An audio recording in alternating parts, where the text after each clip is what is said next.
सहजानंद स्वामी महाराज की जय।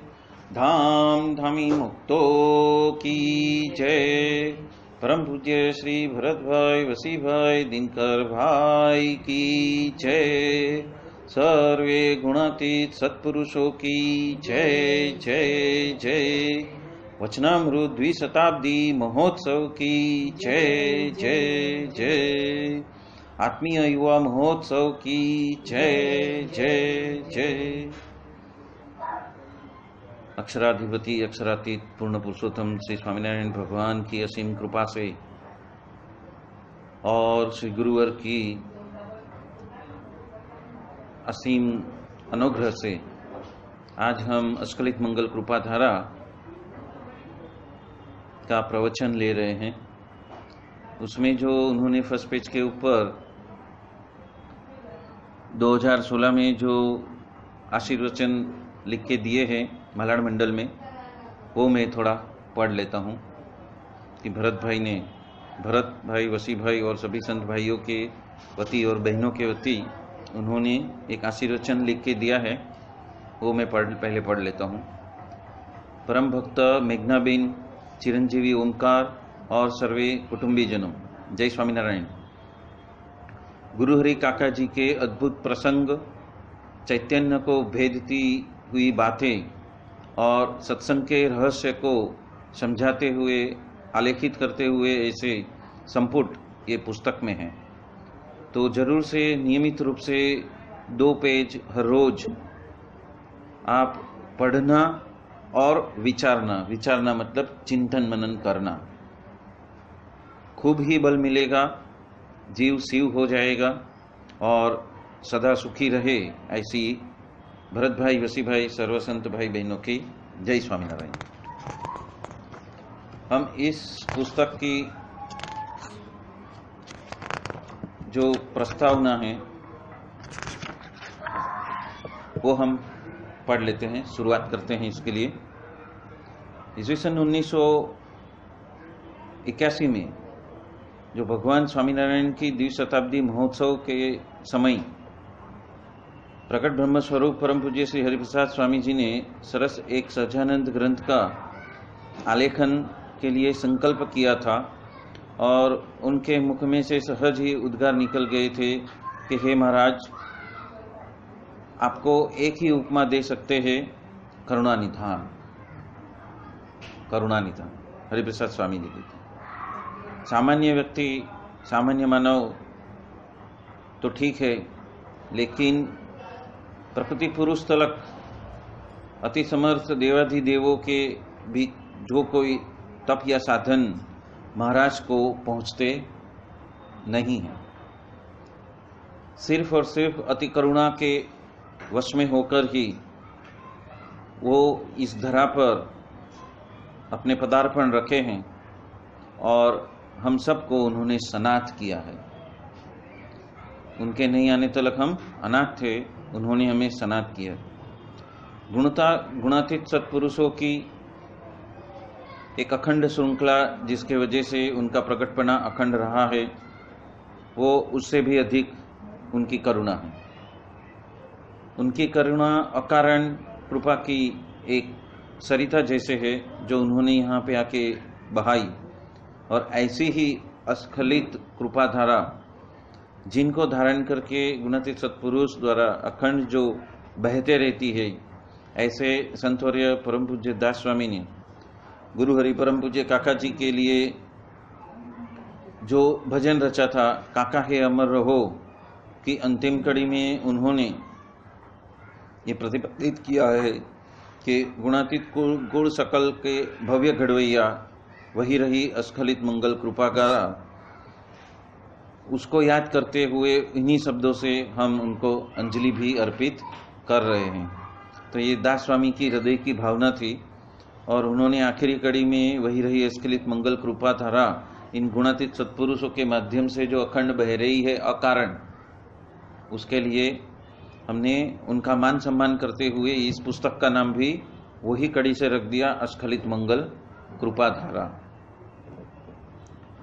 गुरु हरि काका जी के जीवन में उनके बचपन से लेके उनकी विलक्षणता विशिष्टपने निखर के आती है, और वो थी उनकी हृदय की विशालता।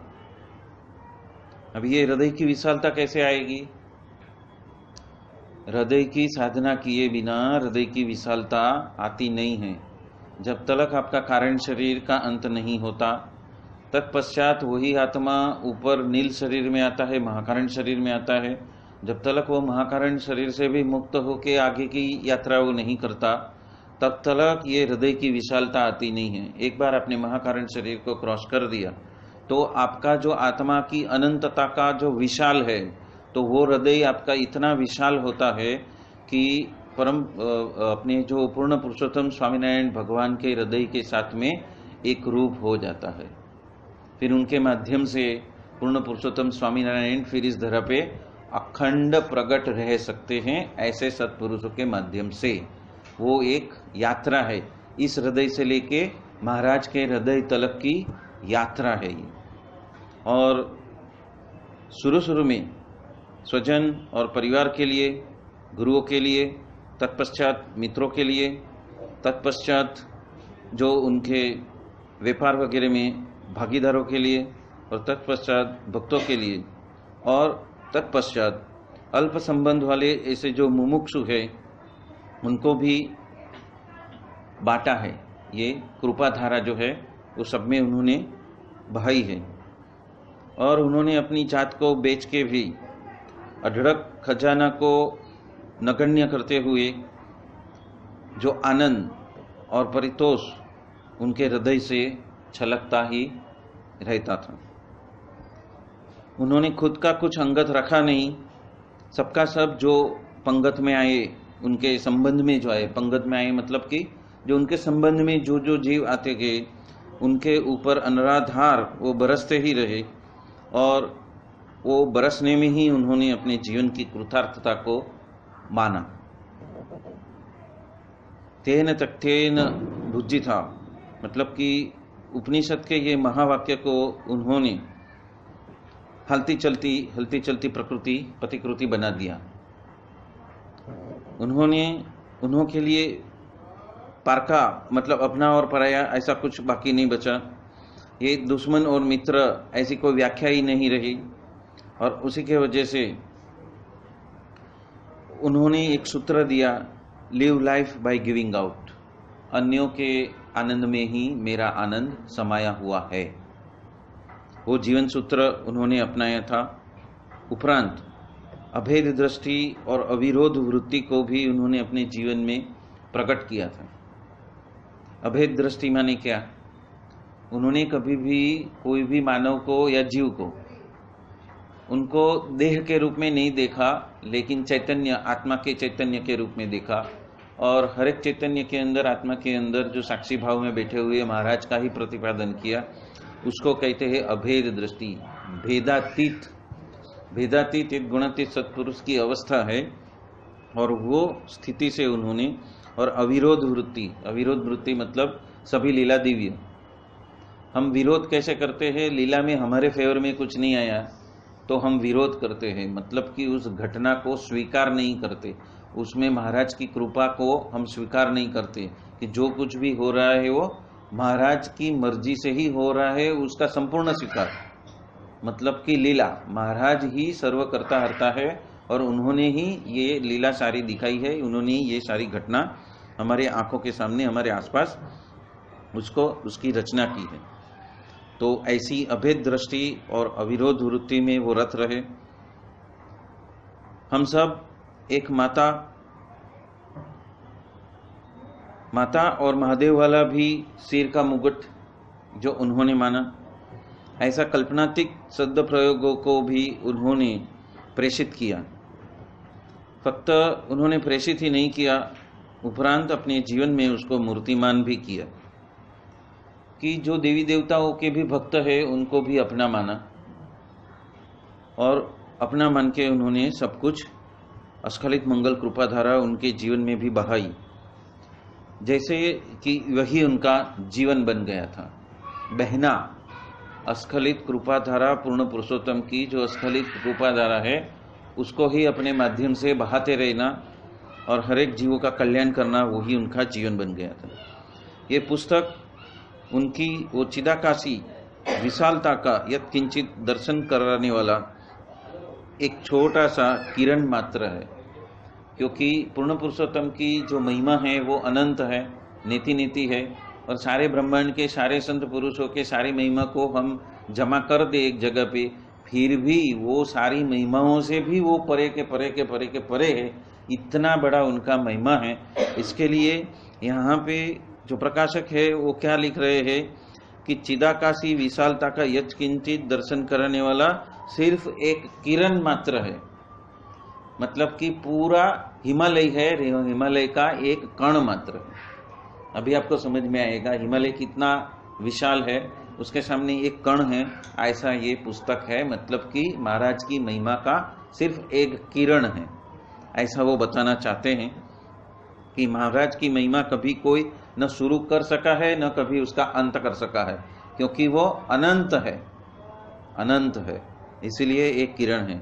और दूसरी बात जो बताई है चिदाकाशी विशालता, जो हम कल देखा था कि जैसे जैसे हमारा हृदय शुद्ध अणिशुद्ध होते जाता है तो क्या होता है कि पहले हम आकाश तत्व को स्पर्श करते हैं, फिर आलोक आकाश को स्पर्श करते हैं, फिर परलोक आकाश को स्पर्श करते हैं, और उसके आगे आता है जो चिदाकाशी, जो पूर्ण पुरुषोत्तम का जो प्रकाश है वो हमारे चित्त के ऊपर गिरता है, जिसके वजह से कारण शरीर और महाकारण शरीर का नाश होता है, और हम चिदाकाशी विशालता में हम भी अनंत बन जाते हैं।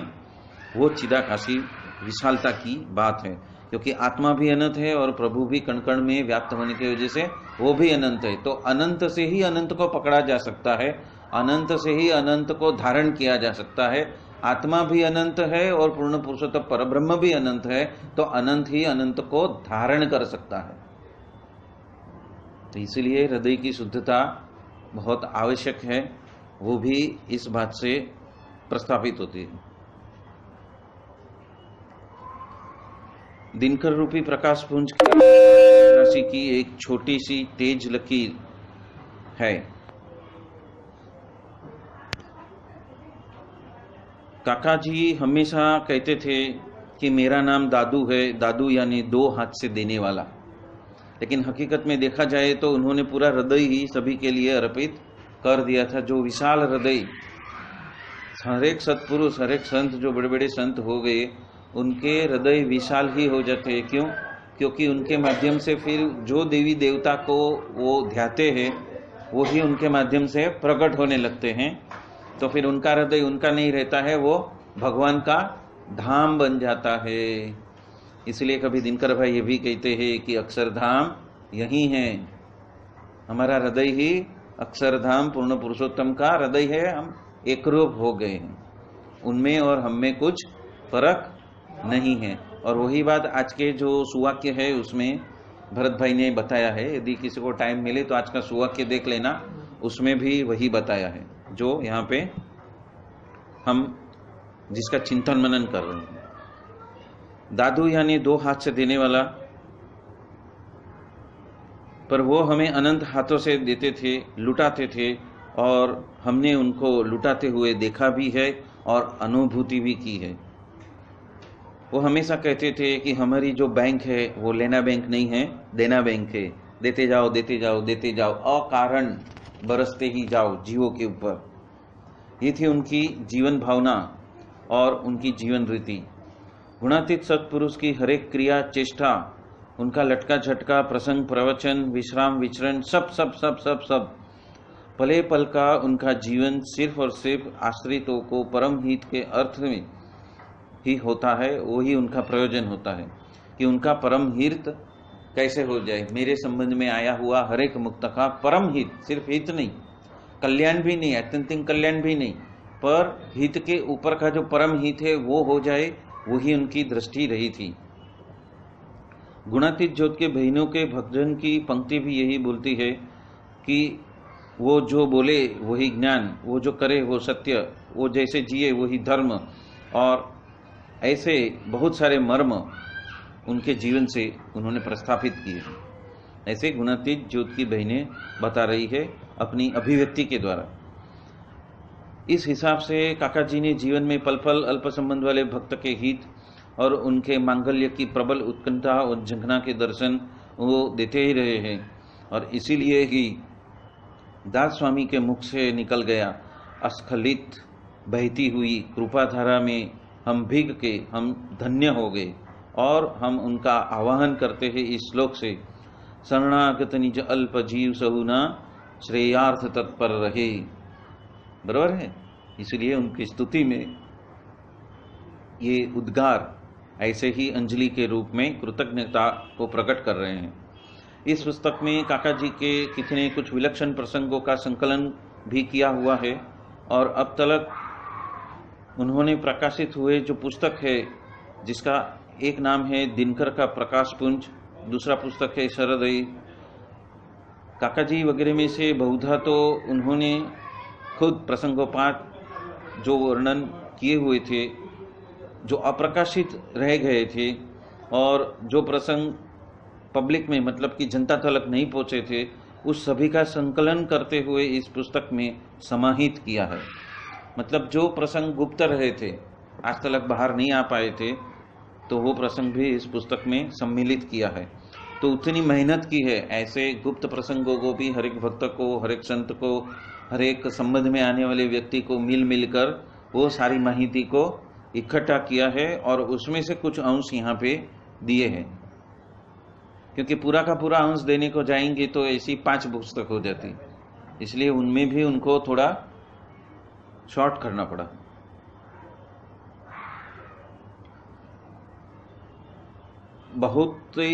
बहुत सारे प्रसंग तो उन्होंने अपने मुख से ही कहे हैं और उसमें कल्पना या धारणा के लिए कोई अवकाश ही नहीं है। और उसी के वजह से वो प्रसंगों की सत्यता और प्रमाणभूतता हम निशंक रूप से हम उसका स्वीकार कर सकते हैं। और जिन प्रसंगों में दिनांक है या तो स्थल है या तो व्यक्ति का जो संदर्भ मिला हुआ है, वो यथा तथा हमने ऐसा के वैसे ही रखा हुआ है, उसमें मिनमेक हमने फर्क किया नहीं है। बहुत सारे प्रसंग उन्होंने घटना के वर्षों में, मतलब घटना के साल में बाद में कहे हैं और वहाँ पे कुछ विगत में कदाच आगे पीछे फर्क हो सकता है, साल में या दिन में या उसमें फर्क हो सकता है, तो वो कुछ झूठ असत्य नहीं होगा। प्रसंगों में जो हार्द है उसमें से काका जी की जीवन की जो विशिष्टता और उनको उभारने के लिए ही, विशिष्टता को उभारने के लिए ये पुस्तक का एकमात्र हेतु होने से व्यक्तिगत जो विचारधारा थी उनको हमने टाला है, जो व्यक्तिगत मंतव्य था उसको टाला है, लेकिन उनका जो प्रसंग था या तो उनकी जो अनुभूति थी उसको हमने उसमें उन्होंने समाहित किया है। किसी का चरित्र खंडन या नालिशी करने का उनका रंच मात्र भी आशय कभी भी नहीं था। और फिर भी यदि जाने और अनजाने में यदि कुछ ऐसा आभास हो जाए किसी प्रसंग से, तो वो नम्रतापूर्वक ये संपादक उनकी क्षमा याचना पहले ही कर लेते हैं। क्योंकि जब हम प्रसंग लिखते हैं तो थोड़ी बहुत तो ऊपर नीचे भावनाओं में आ जाती है, शब्दों में हेरफेर हो जाता है। जैसे मेरे से भी एक शब्द बोला गया था, हाँ, कि कभी तो जो शब्द नहीं बोलना चाहिए था उसके जगह पे क्या आना चाहिए था, कुछ तो कोशिश करो, ये आना चाहिए था। उसके जगह पे वो नेगेटिव शब्द अनायास घुस गया था। तो उसके लिए भी मैं आप सबके माफ़ी मांगता हूँ, क्योंकि कभी हम एक फ्लो में रहते हैं तो कुछ शब्द अनायास इधर उधर हो जाते हैं। तो वैसी ही बात यहाँ पे ये पुस्तक में की है कि अनायास कभी कुछ हो जाता है, तो उसके लिए वो क्षमा याचना मांग रहे हैं। इस पुस्तक में काका जी ने पंचगिनी शिविर में जो कथावार्ता, प्रसंगोपात जो प्रवचन हैं और उनके लिखे हुए कुछ लेख वगैरह भी इसके अंदर समाहित किए हुए हैं। उन्होंने जिस भाषा में जो अध्याहार जैसे शब्द लिखे हैं या तो बोले हुए हैं, व्यक्तियों के लेखन में जो भी प्रवचनों में लोकभोग्य भाषा में जो अल्प प्रयास उन्होंने किया है, वो सब अधूरे वाक्य पूर्ण करने के लिए कभी कभी उनके सिद्धांतों और सूत्रों को नज़र में रखकर उसकी धारणाओं का साथ लेकर उसको सेंटेंस को, वाक्य को पूरा किया है। तो ये सारे जो लेख है, प्रवचन है, प्रसंग है, वो काका जी की स्वामीनारायण भगवान प्रत्येक की उनकी सर्वोपरि निष्ठा, प्रत्यक्ष प्रभु में अनन्य दिव्य भाव, अजोड़ गुरु भक्ति और तत्व के संपूर्ण समझण से उनको दृढ़ कराने का उनका आग्रह, आत्मबुद्धि और प्रीति उपरांत समसूरत भाव एकता का संवर्धन करने के लिए उन्होंने अथाक प्रयत्न किया। भक्तों की सेवा का उन्होंने स्वभाव विकसित किया, गुणातीत ज्ञान के रहस्य और उनको आत्मसात करने की चाबियां दी।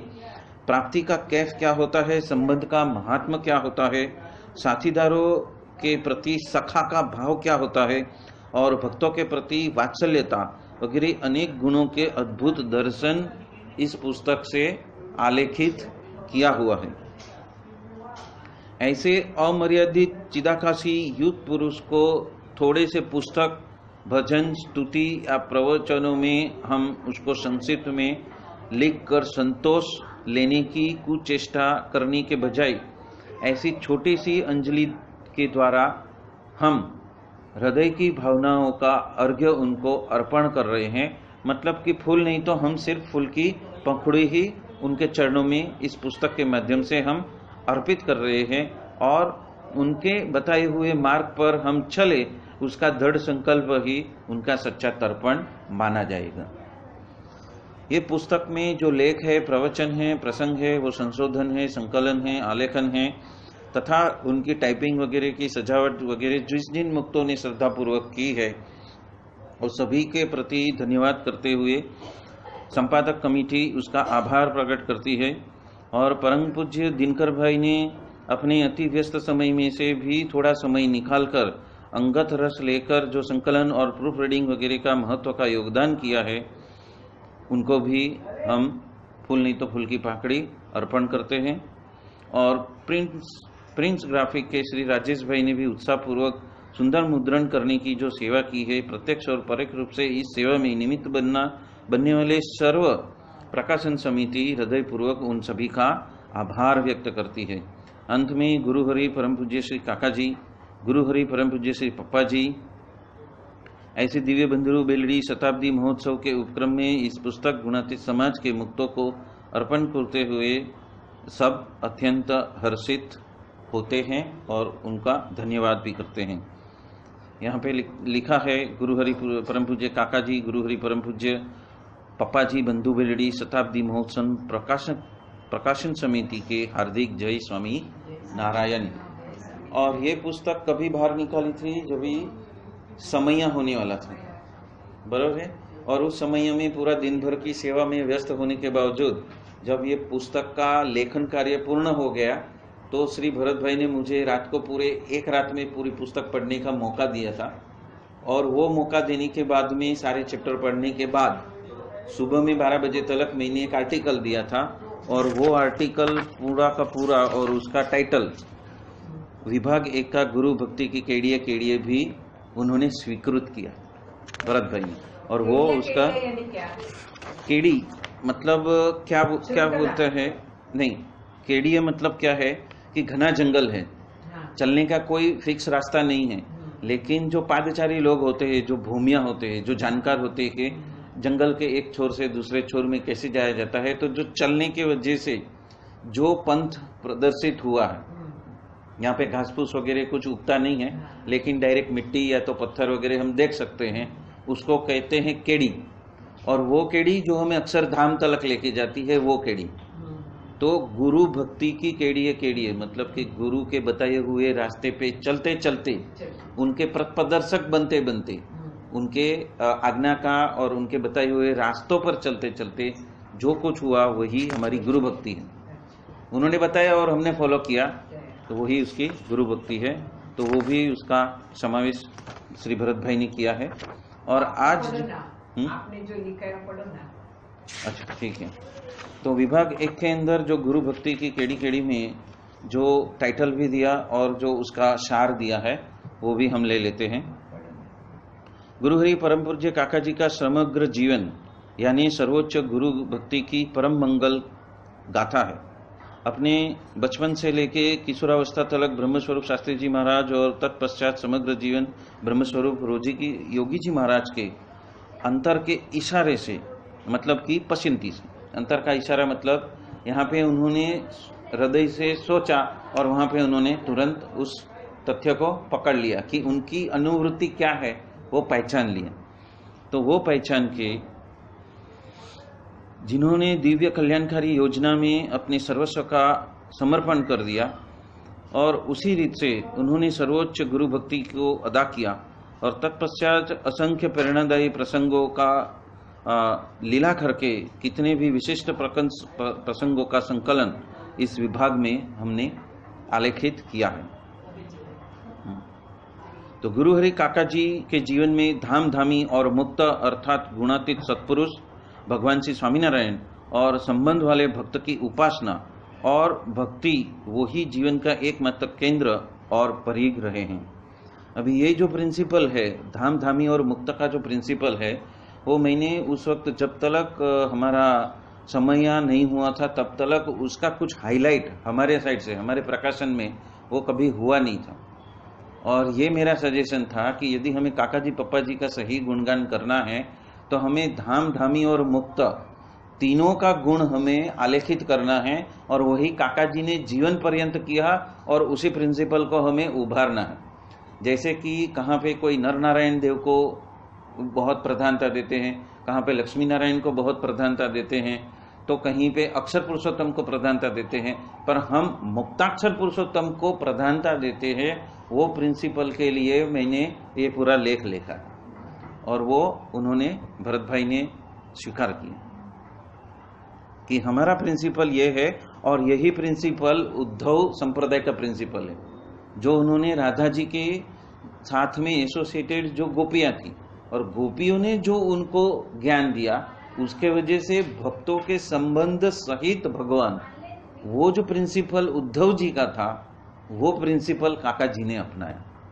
मतलब कि अपने जीवन से खुद प्रदर्शित किया, ऐसा जीवन जी के प्रदर्शित किया कि हम भक्त के लिए पूरा खप जाए, हमारा सर्वस्व लुटा दे। वो प्रिंसिपल उद्धव जी का ये प्रिंसिपल पूरा यहाँ पे काका जी ने अपने जीवन के चरित्र से बताया हुआ है या तो प्रतिपादित किया है। श्रीमद् भगवत में श्री उद्धव जी के आख्यान में वो खुद परम ज्ञानी और समझू होने के उपरांत श्री कृष्ण भगवान के प्रति उनकी अनन्य प्रीति से वो गोपियों के चरण की रच को अंकित होने से उन्होंने वो इच्छा दर्शाई कि मैं उनके चरण की रज बन जाऊं, क्योंकि वो अनन्य प्रीति कृष्ण से जुड़े थे।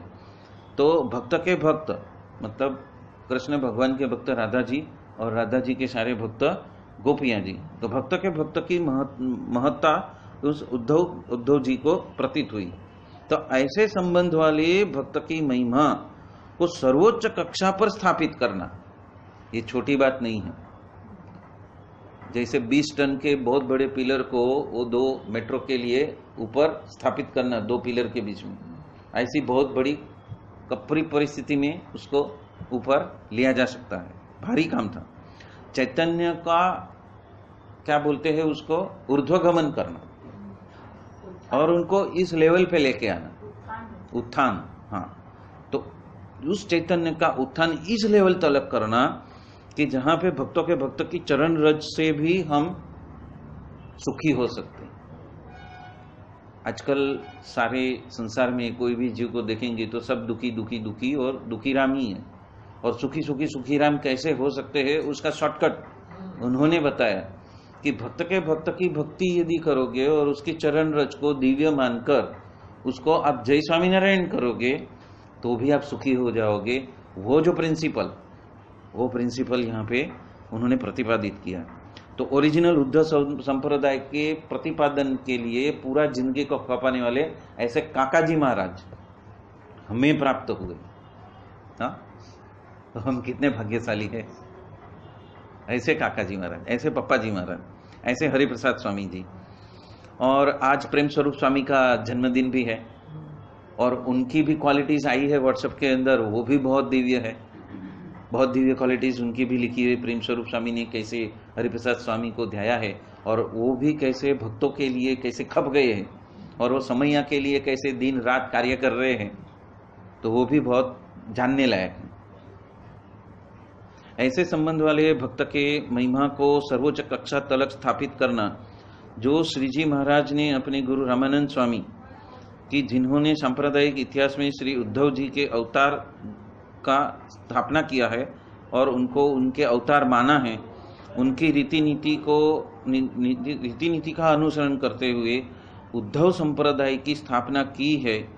और श्री वल्लभाचार्य ने दर्शाया हुआ जो भक्ति की प्रणालिका को अनुसरण करके अपने भक्तों के सूचन किए हुए हैं और उनका पालन भी किया है। तो उपरांत अपने भक्तों के हित और श्रेय के लिए रामानंद स्वामी के पास में अनुपम वरदान की मांग करके अपने भक्त वत्सलता की अद्भुत पहचान उन्होंने दी है। गुरु हरि शास्त्री जी महाराज ने भी श्री अक्षर पुरुषोत्तम की युगल उपासना के प्रवर्तन के लिए गगनचुंबी भव्य मंदिरों का निर्माण भी किया। गुरु हरि योगी जी महाराज ने संत व्रतधारी संत भाई बहने और समर्पित गृहस्थ समाज का घड़तर भी किया। आत्मबुद्धि और प्रत्यय युक्त जीवन जीते हुए ऐसे दिव्य समाज का सर्जन भी किया और उनके लिए गुरु हरि काका जी और गुरु हरि पप्पा जी वो श्रेष्ठ उनको निमित्त भी बनाया। मतलब अक्षर पुरुषोत्तम से मुक्ताक्षर पुरुषोत्तम की उपासना के लिए गुरु हरि काका जी और पप्पा जी को योगी जी महाराज ने और शास्त्री जी महाराज ने दोनों ने मिलकर उनके निमित्त बनाया।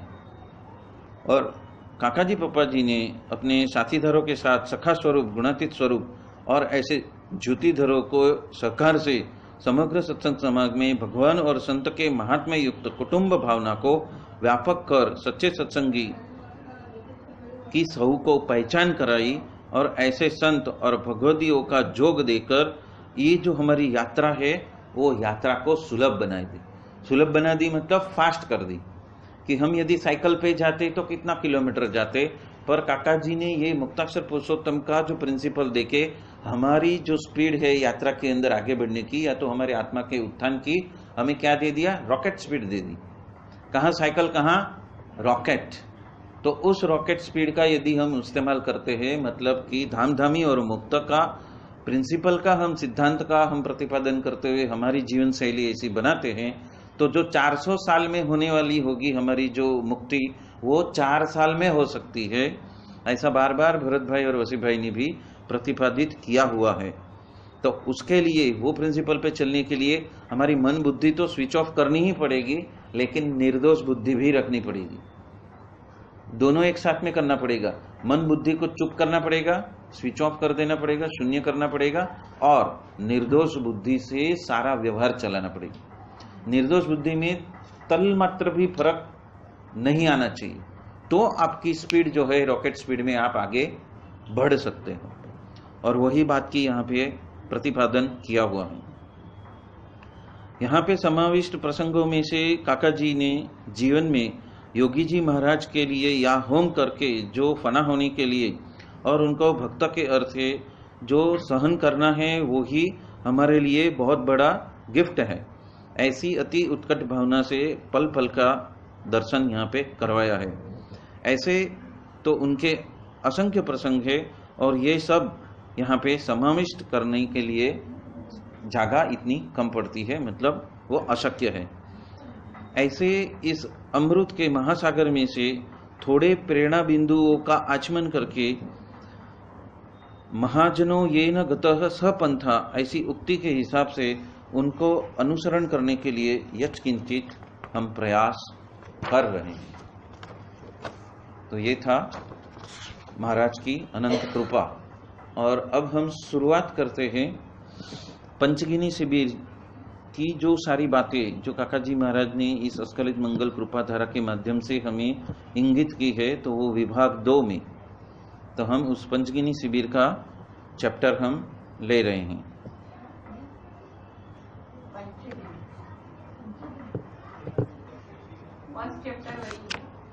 नहीं, वो सेकंड विभाग है। ये जो अब जो ले रहे हैं वो विभाग 2 है। हाँ, 2 है। ये जो वक्तव्य अभी जो मैंने पढ़ा है प्रस्तावना का, वो विभाग 1 का फर्स्ट पेज है। फिर बाद में सब चैप्टर चालू होते हैं। और अब हम जो ले रहे हैं आज वो विभाग 2 है और उसका टाइटल है ऐसा अवसर हमें बार बार नहीं मिलेगा। नहीं मिलने वाला। ये महाराज की इच्छा है। हाँ, सीधा डायरेक्ट विभाग 2 पे 2 पे ही, क्योंकि उसमें पंचगिनी शिविर है, उसमें इतने सारे रहस्य वगैरह जो है, तो काका जी के सारे सिद्धांत और प्रिंसिपल उसके अंदर है, इसीलिए उसको हिंदी का रूपांतरण करने के लिए हम ये चीज ले रहे हैं कि काका जी के प्रिंसिपल क्या है। विभाग 1 में क्या है, सारे प्रसंग है और प्रसंगों के साथ में जुड़े हुए उनके गुण हैं। तो उससे ज्यादा जो है कि काका जी महाराज ने कौन से प्रिंसिपल्स को अपनाया और कैसे उसको प्रतिपादित किया, वो जो गुह्य ज्ञान है, वो गुह्य ज्ञान हिंदी में रूपांतरित हो जाए, उसके लिए प्रेरित किया है। तो हम आगे बढ़ते हैं। ऐसा अवसर दोबारा नहीं मिलने वाला, मतलब कि अभी नहीं तो कभी नहीं, वो चीज यहाँ पे बताना चाहते हैं। गुरुहरि काका जी यानी एक अत्यंत उत्साही और निपुण प्रशिक्षक, अभी उनकी क्वालिटीज आ रही है। प्रशिक्षक मतलब जो रोल आपने कभी निभाया था, ऐसे मतलब कि हम किसी को गाइड कर रहे हैं, उनके उत्थान के लिए हम उसको प्रोत्साहित कर रहे हैं। जो प्रोत्साहित कर सकता है वो प्रशिक्षक। मैंने जो सीखा है वही बात और वही प्रिंसिपल वो सीख के वो अपने जीवन में उतार सके और ऐसा जीवन वो जी सके, उसको क्या बोला है, प्रशिक्षक। भगवान स्वामीनारायण मूल अक्षरमूर्ति सद्गुरु गुणातीतानंद स्वामी और गुणातीत परंपरा के सत्पुरुषों के जीवन के संदेश और रीति नीति और उपरांत आध्यात्मिक मार्ग के अनेक रहस्य जो समझाने हैं, और बार बार मुंबई के नजीक में आए हुए अलग अलग स्थलों से उन्होंने विशिष्ट शिविरों का आयोजन किया है। तो ये शिविर का क्या है, निचोड़ है, शिविर का निचोड़ है, सारांश है। जो उसका दर्शन, उस शिविरों में जो आयोजन करते हुए जो सबको दर्शन हुए, जो सेवा मिली, जो स्मृति हुई, और जो समागम के अंदर से जो अद्भुत ऐसी चाबियां प्राप्त हुई, तो तारीख 9 अप्रैल से लेकर 15 अप्रैल 1979 के समय के दरमियान, जय स्वामीनारायण, वेलकम, ऐसी ही एक विशिष्ट शिविर का आयोजन मुंबई के नजीक पंचगिनी में उन्होंने किया हुआ था। तो उस वक्त उनके साथ में तारदेव के कुछ साधक और मुक्त और कुछ अंगत निष्ठावान भक्तों ने इनका लाभ लिया था। तो ये बात कभी की है, 9 अप्रैल से लेकर 15 अप्रैल 1979 के दरमियान जो पंचगिनी में जो काका जी महाराज ने शिविर ली थी, और वो शिविर में जो चाबियां दी हैं वो हम जाने, उसके लिए ये हम ले रहे हैं। इस शिविर में काकाश्री ने भगवान स्वामीनारायण की सर्वोपरिता, अभी ये प्रिंसिपल्स आ रहे हैं कि क्या क्या स्थापित किया, क्या कौन से तत्वों को, कौन से सिद्धांतों को उजागर किया, उसकी बात है कि इस शिविर में काका जी ने भगवान श्री स्वामीनारायण की सर्वोपरिता, फिर सत्पुरुष को तत्व सहित पहचानना, बहुत बड़ी बड़ी बातें हैं, छोटी बात नहीं है। इसके लिए आपको बहुत शांति से उसको समझना होगा, और नहीं समझ में आएगा बार बार रिपीट भी करना होगा खुद व्यक्तिगत रूप से। तो ये सारी जो बातें हैं वो सब बहुत ही विशाल हृदय की रिक्वायरमेंट है, और निर्दोष बुद्धि का भी उसमें जरूरत पड़ेगा। तो पहला प्रिंसिपल भगवान स्वामीनारायण की सर्वोपरिता, दूसरा है सत्पुरुष को तत्व सहित पहचानना, फिर है ब्राह्मी शक्ति हम खुद से कार्यकर्ती बन सके, ऐसी चाबियां, हम किसी और के ऊपर निर्भर होने के बजाय हम खुद उस ब्राह्मी शक्ति के चालक बल बन जाए, परिचालक बल हम खुद बन जाए, उसकी चाबियां। अति बड़े पुरुष के सामने हमारा वर्तन कैसा होना चाहिए, वो रीति नीति। बड़े पुरुष हमारे ऊपर दृष्टि क्यों रखेंगे, उसकी रीति नीति।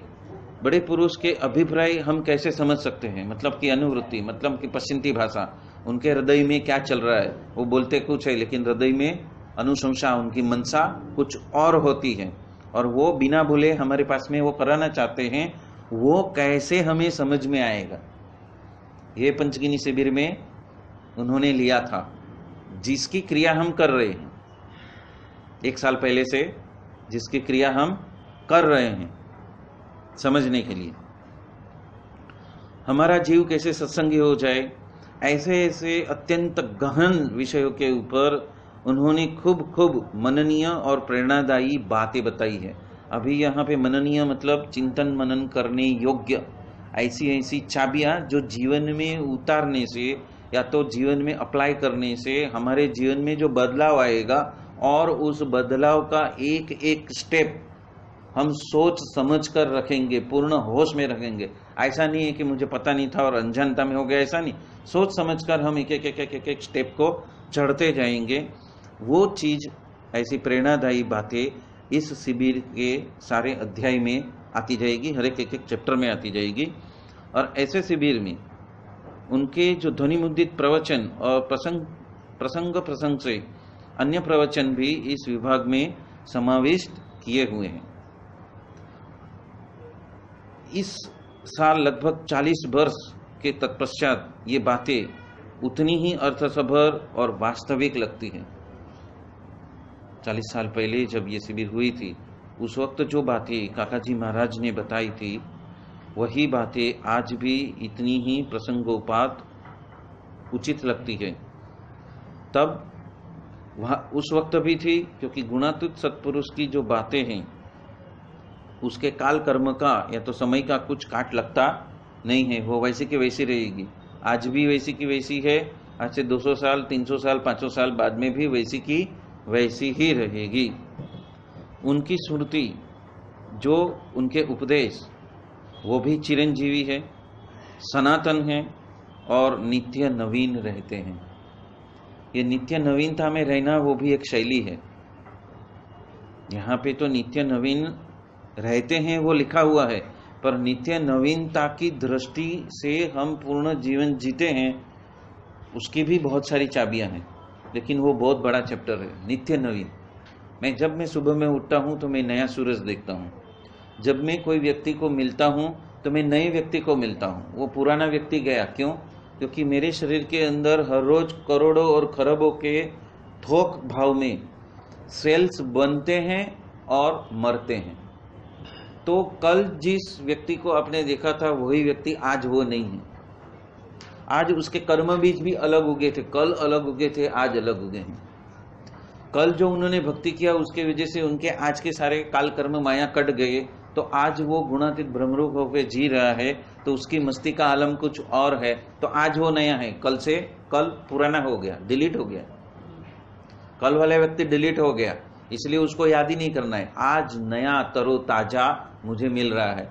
कल जो मैंने चपाती खाई थी और जो हजम हो गई, वही चपाती आज आ रही है।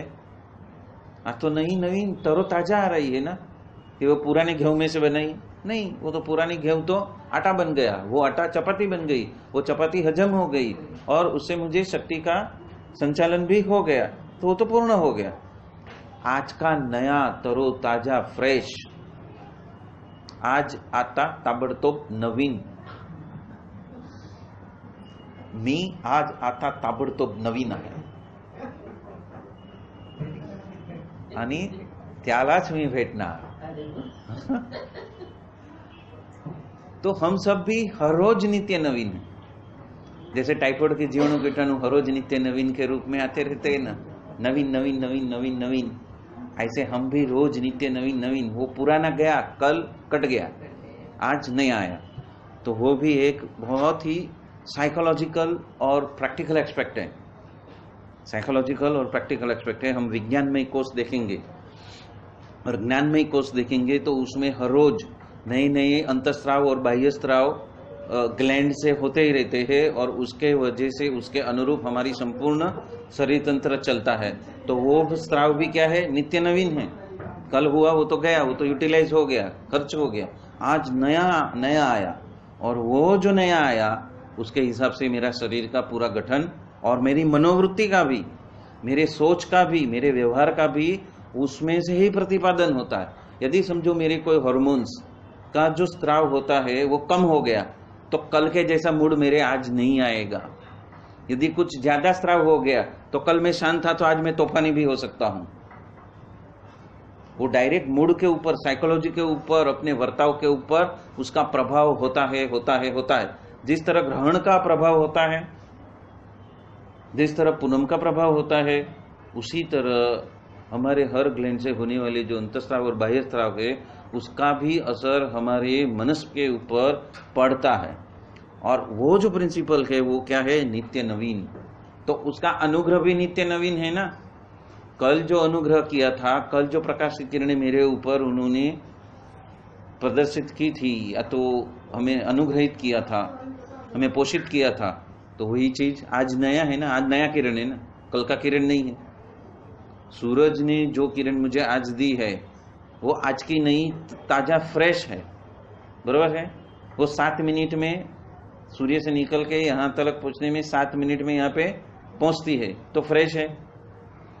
कल की किरण मैं नहीं ले रहा हूं। इसी तरह प्रकृति में हर कण कण में नित्य नवीन होता है, और वो जो प्रिंसिपल है वो भी हम आगे आगे देखेंगे। ज्ञान है, भक्ति है, वात्सल्य है, उसका त्रिवेणी संगम के समान काका जी की ये सब जो बातें हैं, वो गुणातीत ज्योत के बहनों के भजन पंक्ति में ऐसा अवसर बार बार नहीं मिलने वाला है, ऐसा जोग भी बार बार नहीं मिलने वाला है, और ऐसे कराने वाले भी बार बार नहीं मिलने वाले हैं। ऐसी भावना के साथ में सदगुरु देवानंद स्वामी रचित भजन पंक्ति का भी यहाँ पे आलेखन किया हुआ है। रहे ज्ञान में मस्त होकर, ये जो अलग की बातें हैं, ऐसे जो प्रदर्शन है वो भी यहाँ पे उसका प्रतिपादन किया हुआ है। और ऐसे मर्जीवा के मुताबिक चलने वाले यात्री के लिए भी ये झबकार में मोती को पिरो लेना।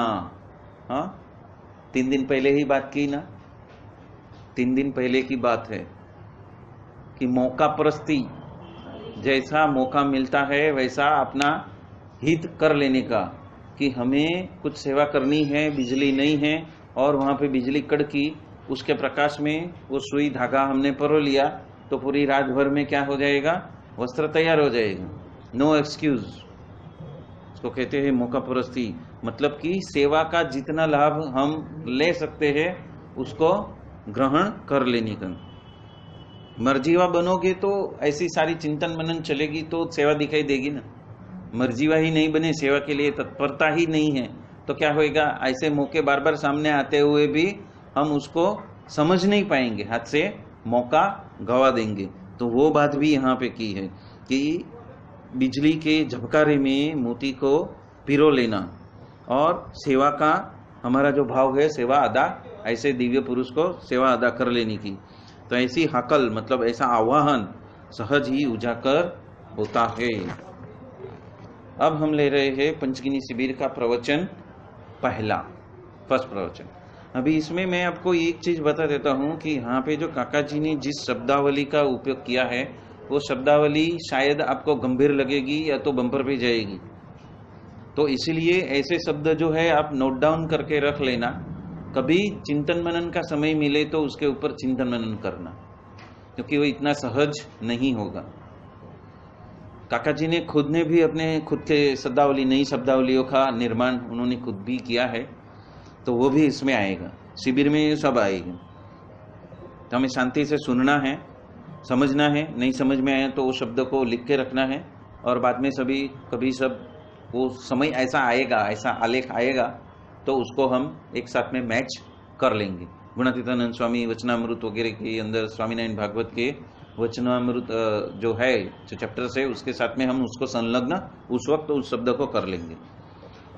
परम पूज्य काका श्री प्रवचन में उद्बोधन कर रहे हैं, परोक्ष जैसी प्रत्यक्ष में प्रतीति किए बगैर कोई रास्ता नहीं है।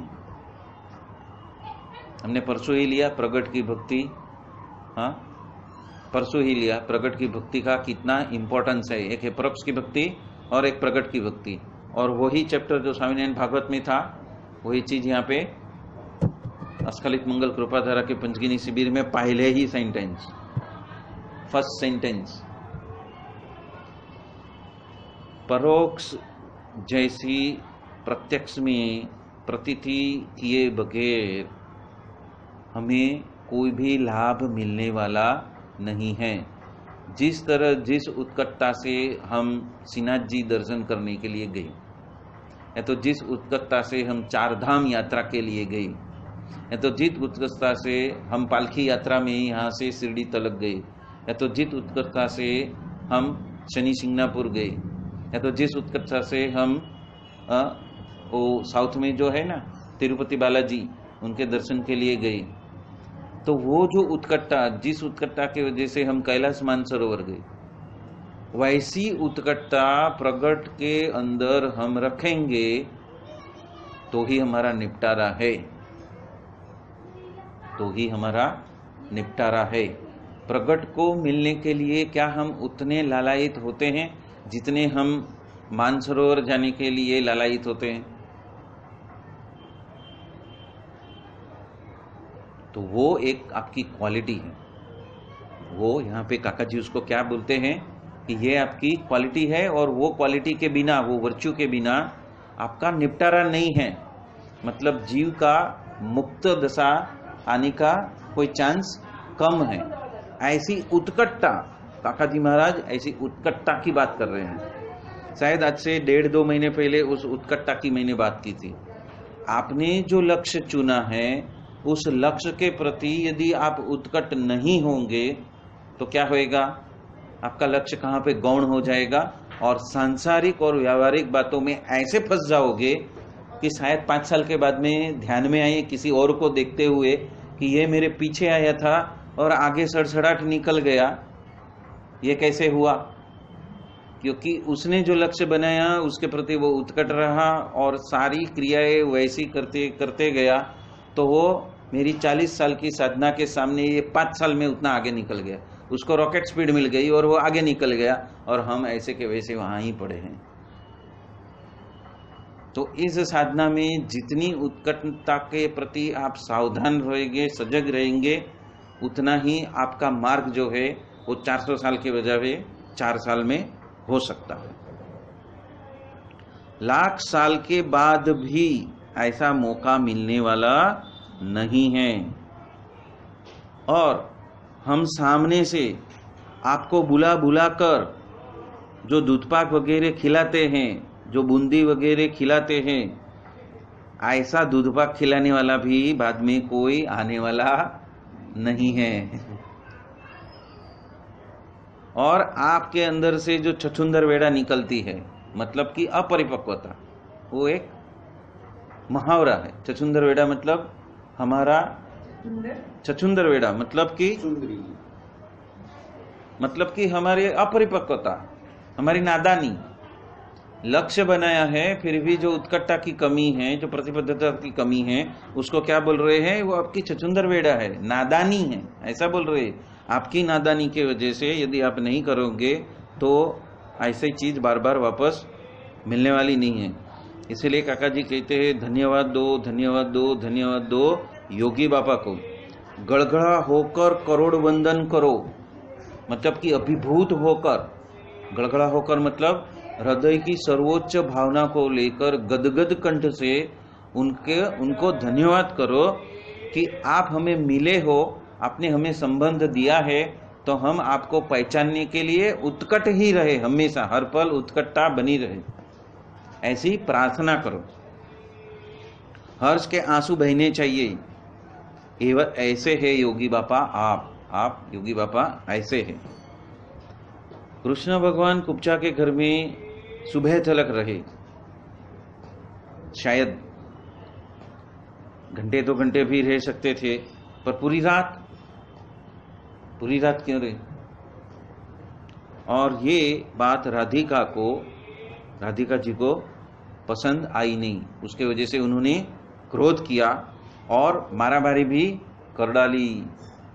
हाँ, उसके वजह से राधिका जी ने मारामारी भी कर दी, और कृष्ण को नहीं बोलने के कटु वचन भी बोल दिया।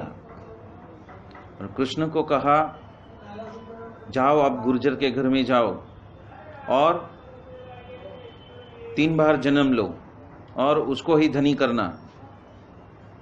मेरे साथ में क्रोध और तरण जन्म से अपनी पलकों का हिलाए बिना जब उन्होंने तप किया, तब मेरा जोग आपको प्राप्त होएगा। एक बार हमने यदि उनको एक बार निर्गुण हमने समझ लिया है, फिर वो सगुण कैसे हो गए, उनकी सारी क्रिया हमें निर्गुण माननी है। चाहे कुब्जा के घर में जाए, चाहे सखियों के साथ में रास ले, तो वो खुद निर्गुण है, निष्कामी है, निर्लोभी है, निस्वादी है, निष्कपट है। हाँ, तो वो ऐसे अक्षर मुक्त है, वो ऐसे दिव्य है, तो उसको हम निर्गुण माने हुए बोले जाते हैं। मतलब कि तू दिव्य, तेरे सब दिव्य और तेरी संपूर्ण लीला दिव्य, ऐसा हमारे जीव में दृढ़ हो जाएगा, तब हम कह सकते हैं कि मैंने उनको निर्गुण माना। तब हमारी बुद्धि के ऊपर लॉक लग गया, तभी हम कह सकते हैं। और इनडायरेक्टली ये निर्गुण मानने का मतलब यही होता है कि हमारी मन बुद्धि के अंदर से कुछ भी संकल्प और विकल्प निकलेंगे ही नहीं। उनकी हर लीला दिव्य ही लगेगी, चाहे मेरे साथ हो चाहे अन्यों के साथ में। उसको कहते हैं निर्गुण मानना। तो ऐसे एक बार यदि हमने उनको निर्गुण माना, तो फिर वे सगुण कैसे हो गए? हाँ, उनके अंदर दोष कहां से पलटा? सगुण माना मतलब दोष देख लिया ना, तो उनके अंदर दोष कैसे आए?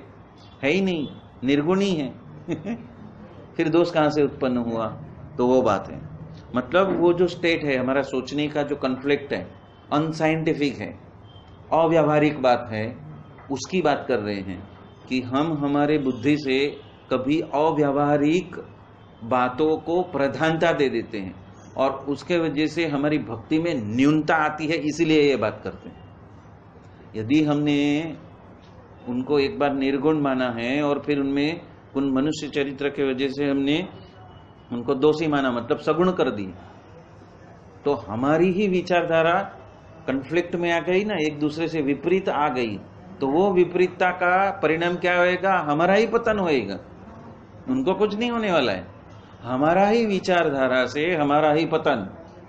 तो यहाँ पे काका जी महाराज पहला ही एग्जाम्पल देके हमें सचेत करते हैं कि हम बैठे हैं, हम बातचीत करते हैं, हम खाते हैं, पीते हैं, चलते हैं, घूमते हैं, नाचते हैं, भजन करते हैं, सत्संग करते हैं, वो सभी क्रिया, सोते हैं, उस दरमियान भी जो भी सभी क्रिया होती है वो सभी निर्गुण है।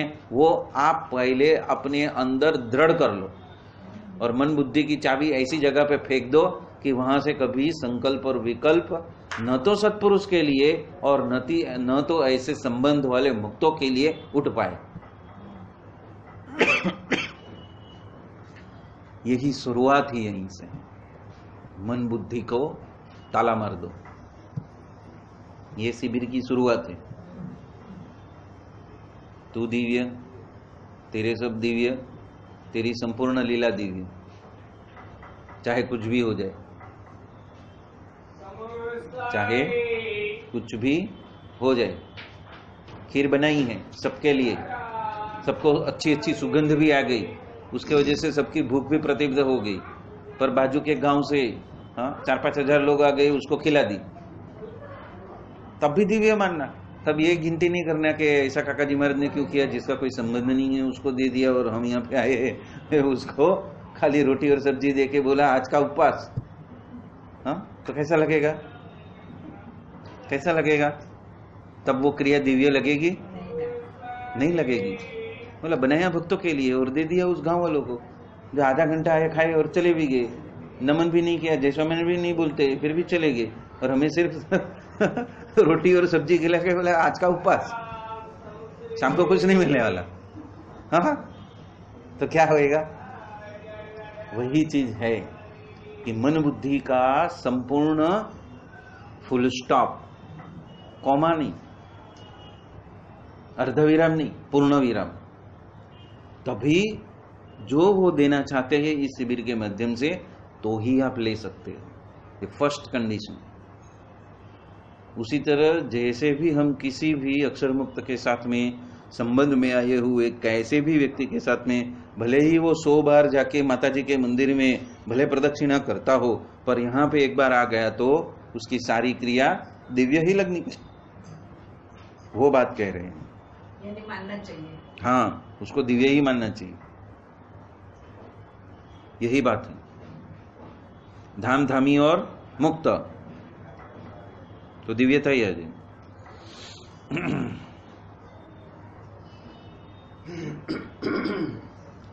और कृष्ण के साथ में उन्होंने क्रोध भी किया।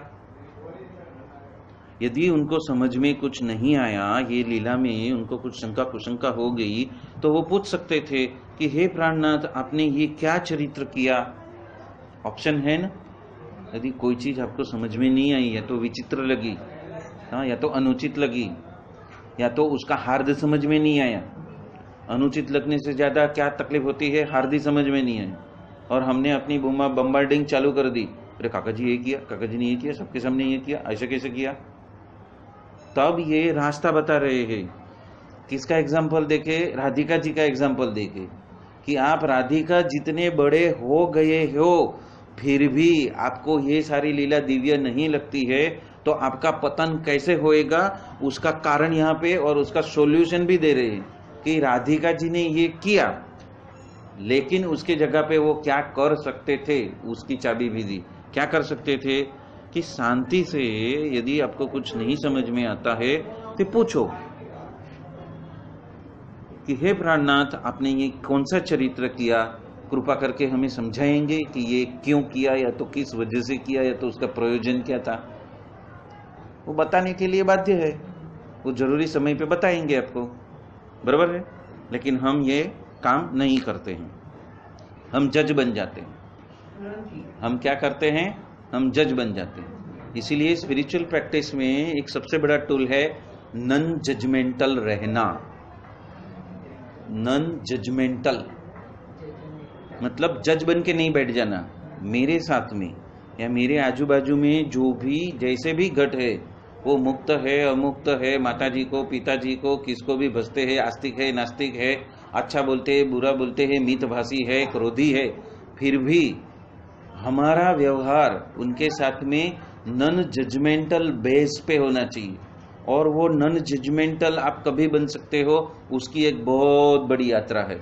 उसकी प्रैक्टिस करनी पड़ती है लगातार, और वो प्रैक्टिस करोगे और नॉन जजमेंटल बनोगे तो आपके चित्त का पूरा डायरेक्शन जो है वो ऐसे अरज की ओर, ऐसे मनन चिंतन की ओर, ऐसे पृछा करने की ओर जाएगा। हम जजमेंटल बनते हैं मतलब कि उसी वक्त हमने संकल्प विकल्प भी कर लिया और अधिक अच्छा या अधिक बुरा भी फैसला दे दिया, और हमारा पतन चालू हो गया। उसकी जगह पे वो न करते हुए यदि हम वो सारी घटना को नॉन जजमेंटल जोन में जाके बिना किसी लीतापोती के, कोई भी संकल्प विकल्प के बिना, कोई भी मन बुद्धि को कुछ भी घास डाले बिना हम वहां से निकल जाए, अलिप्त रहकर उस स्टेट में अलिप्त रहकर नॉन जजमेंटल बने रहे, वो एक क्रिया है, वो एक जोन है। इसीलिए मैंने पहले कहा था कि ये जो है ना, ये बहुत डिफिकल्ट चैप्टर जाने वाला है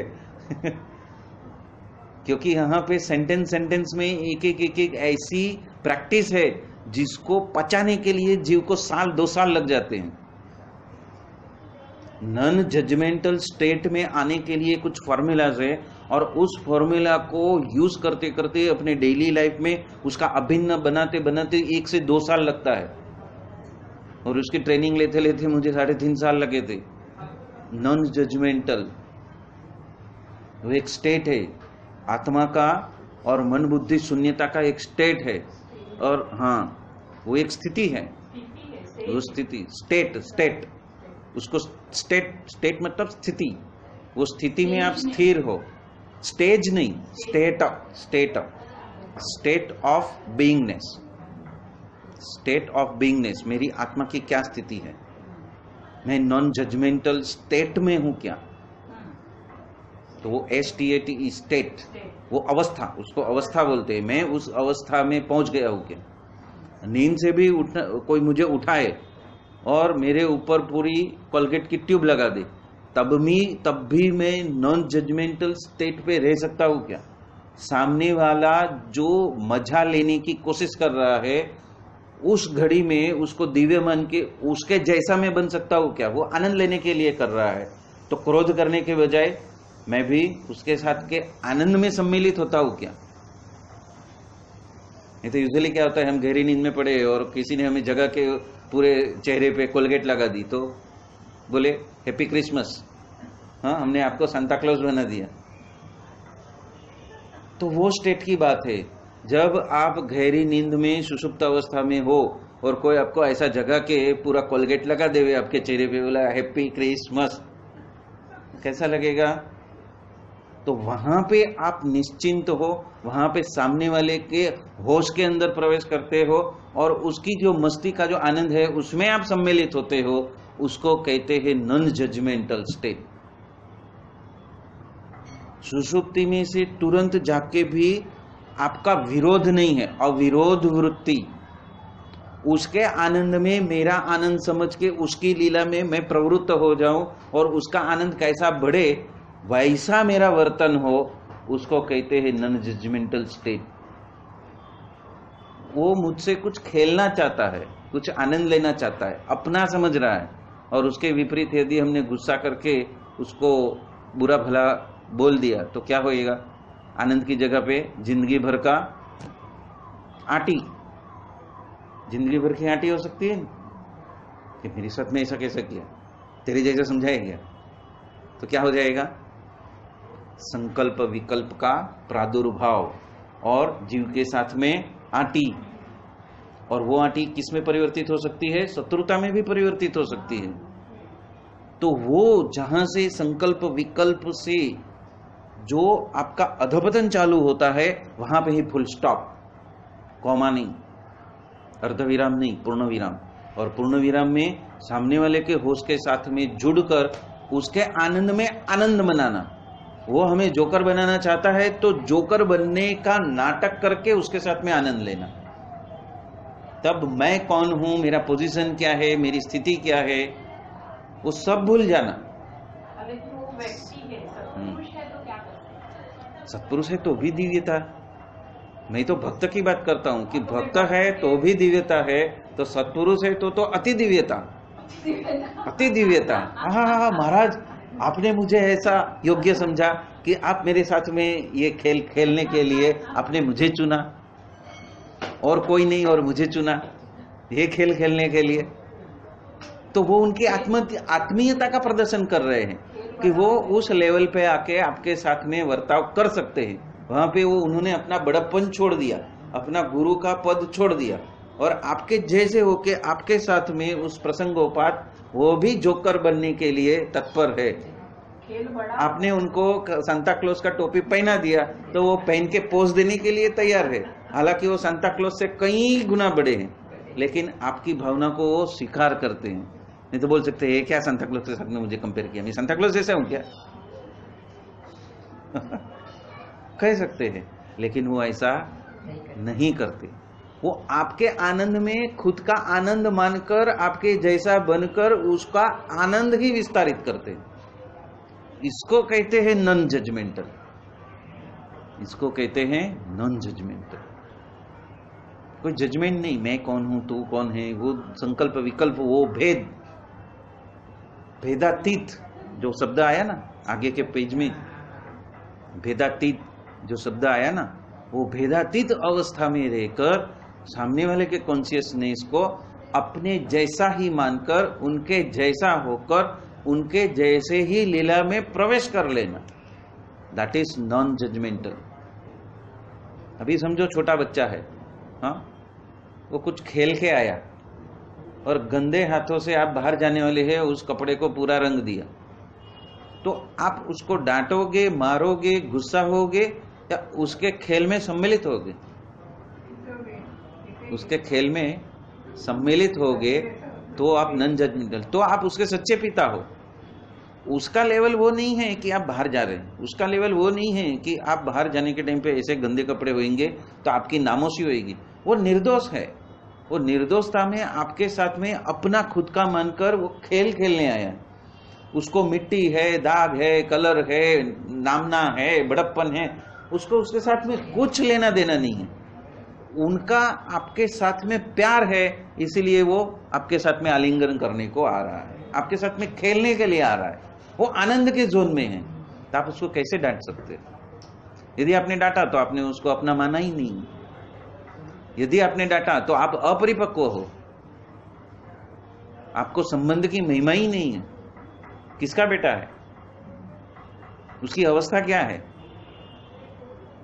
वो किस जोन से आपको गले लग रहा है, वो किस जोन से आपके साथ में खेल खेलने के लिए प्रदीप्त है। यदि ये समझ नहीं होगी तो आप अच्छे पेरेंट्स भी नहीं बन सकते, आप अच्छे शिक्षक भी नहीं बन सकते। उनको तो पता है कि कैसे कैसे विद्यार्थी सामने बैठे होते हैं और कैसे कैसे जहर पीने पड़ते हैं उनके हित के लिए। कोई बुक खोलने के बजाय कुछ दूसरी चंदा मामा पढ़ता है टेक्स्ट बुक पढ़ने के बजाय चंदा मामा पढ़ता है, और उसको पूछो क्या लास्ट क्वेश्चन क्या था मेरा, क्या लिया मैंने।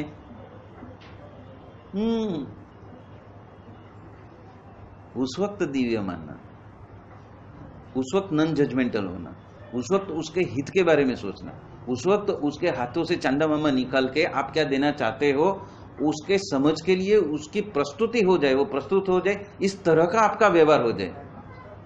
आप एक ही दिन में एक ही प्रसंग से आप उसको पढ़ने की महत्ता नहीं समझा सकते हो, पर आप उसको डांटो नहीं, आप उसको न्यून मत समझो, आप हर एक के बीच में उसका ऐसा अपमान मत करो कि हमेशा के लिए उसके दिल में आपके प्रति नफरत पैदा हो जाए। बहुत गड़बड़ हो जाती है, बहुत बड़ी।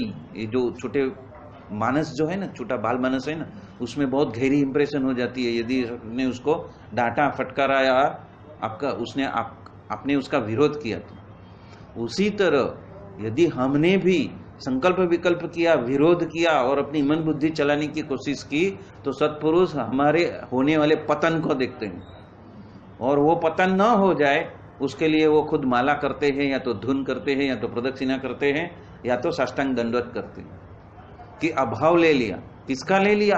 सत्पुरुष का। गई बात, गई भैंस पानी में। तो वो सत्पुरुष या अपने कोई भी भक्तगण का अभाव नहीं लेना है, तो आपको वो जोन में शिफ्ट होना पड़ेगा जिसको कहते हैं नॉन जजमेंटल स्टेट ऑफ बीइंगनेस। तभी उस स्टेट में ही आप सभी लीला को दिव्य मान सकते हो, और तभी ही नेगेटिव सोचने के बजाय आप उसको प्रश्न पूछने के लिए प्रस्तुत होगे। नहीं तो होएगा नहीं, आपका ही जजमेंट आपको वहां ही पतन चालू कर देगा, वहां ही गिरा देगा, आपका सारा शिविर का जो आनंद है वो खत्म हो जाएगा। अरे महाराज ने ऐसा किया, ये क्या सभी के साथ में ऐसा करते हैं? तो उसकी श्रृंखला चालू होगी, फिर आपको पूरी शिविर में वही देखेगा कि महाराज किसके साथ में क्या करते हैं, तो ये गुरु कैसे हैं, तो वो जजमेंट में ही जाएगा कि ये गुरु कैसे है। शिविर खत्म हो जाएगी, और घर में जाके बोलोगे अभी दोबारा जाना नहीं है, इनका व्यवहार ठीक नहीं है, क्या हो जाएगा? बहुत बड़ा पतन हो जाएगा। क्योंकि अनंत जन्मों के पुण्य प्रताप के वजह से आपको ऐसे सत्पुरुष का योग मिला है, और आपकी खुद के ही झूठे सॉफ्टवेयर में अनट्रेन्ड बॉडी एंड माइंड, इसको क्या कहते हैं? Untrained body and mind. जब आप शिष्य बनने के लिए सारी लायकात आपके अंदर नहीं है, और वो लायकात के लिए आपको गुरु ने आपको ट्रेन नहीं किया है, या तो वो प्रशिक्षण के लिए आप प्रस्तुत नहीं हो, तो वो अनट्रेन्ड बॉडी और अनट्रेन्ड माइंड और बुद्धि आपका पतन का कारण हो सकता है। इसलिए यहाँ पे आगाह करते हैं, क्या करते हैं कि यदि आपको कुछ समझ में नहीं आता है तो पूछो तो सही कि हे प्राणनाथ, आपने क्या चरित्र किया है, जरा मुझे समझाओगे? ये है विवेक, ये है विवेक, ये है पॉजिटिविटी। दिनकर भाई, भरत भाई, वसी भाई कहते हैं ना, पॉजिटिव रहो, पॉजिटिव रहो, पॉजिटिव रहो। तो ये है पॉजिटिव रहो कि विवेक से यथा योग्य समय पे आप उनको पूछो। समझो खाना खाने के बाद में वो लटार मार रहे, वो अकेले है, तब जाके पूछो कि मुझे ये समझ में नहीं आया। हाँ, पूछो। नहीं समझ में आया तो शिविर खत्म होने के बाद में लिख के रखो, फिर कभी फोन करके पूछो, महाराज ये लीला आपने क्या की, मेरी समझ में नहीं आई। पूछो। काका जी महाराज भी यही कह रहे हैं, नेगेटिव जाने से अच्छा पॉजिटिव रह के उनके साथ में बातचीत किया जाए। वो गंधाती के साथ में क्यों गए? अभी देहाध्यास। कुब्जा कैसी थी? कुबड़ी थी, बरोबर है? तो देह से देह को देखा। अभी राधा जी देह से देह को देखेगी तो कैसे चलेगा? वो तो माया का आकलन हो गया। और जो आध्यात्मिक जगत में है उसको देह के परे चैतन्य को ही देखना है ना। मेरे सामने आया मुक्त ब्रह्म की मूर्ति बनाए, तो ब्रह्म की मूर्ति के बजाय अब देह को देखने लगी तो क्या हो गया? चालू 1 2 1 2 1 2 चालू। एक विचार को आपने पोषित किया तो वो 100 विचार खड़ा करेगा, और 100 विचार का चिंतन मनन किया तो आपका अधपतन निश्चित है। इसीलिए जड़ से काटो। महाराज क्या बोलते हैं? पहला नेगेटिव संकल्प आया, सबसे पहला तो यही है कि किसी का देखना ही नहीं। क्यों देखा? द फर्स्ट स्टेप इज किसी का देखना ही नहीं है तो क्यों देखा? यदि देखा तो संकल्प विकल्प क्यों उठा?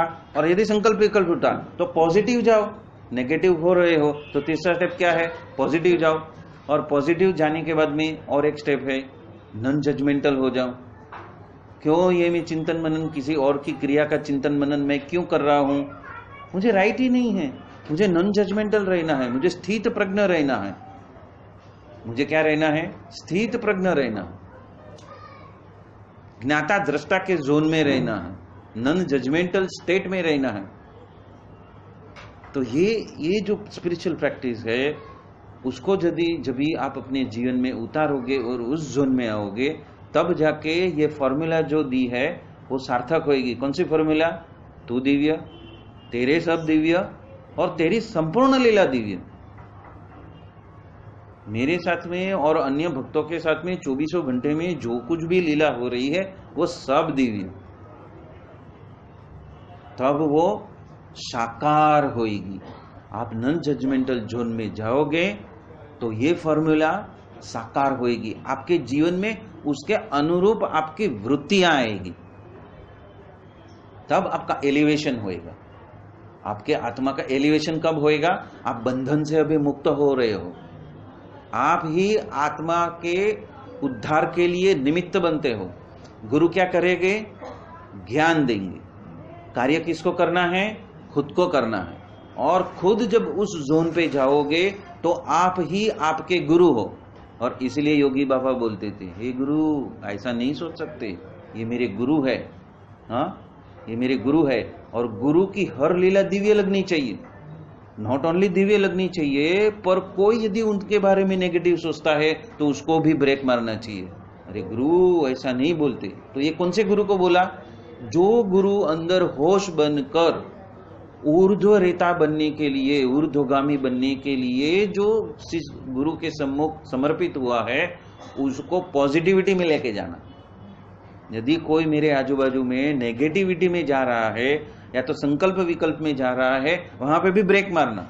और वो कार्य योगी जी महाराज ने जीते जी अपने जीवन माध्यम की रीति नीति से सिखाया है। तो गुरु और शिष्य ने क्या किया? नाटक किया।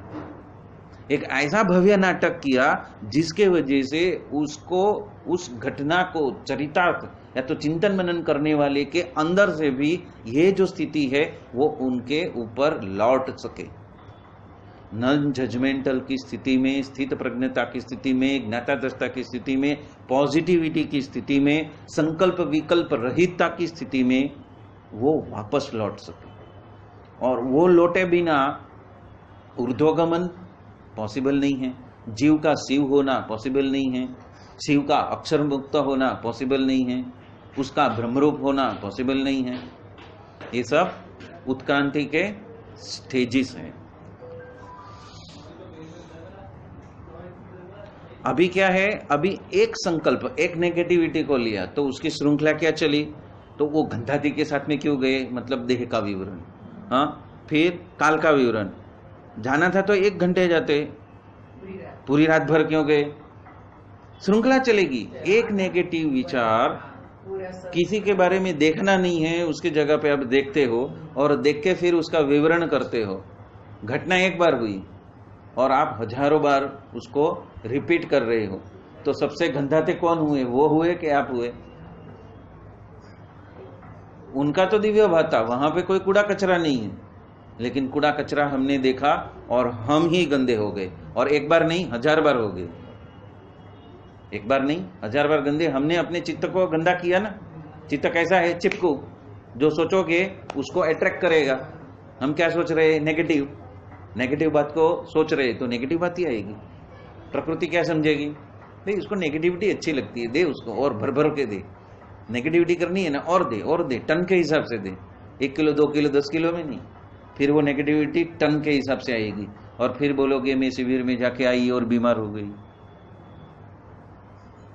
पतन हुआ ना। पतन होएगा, दोष देखा तो क्या हो गया?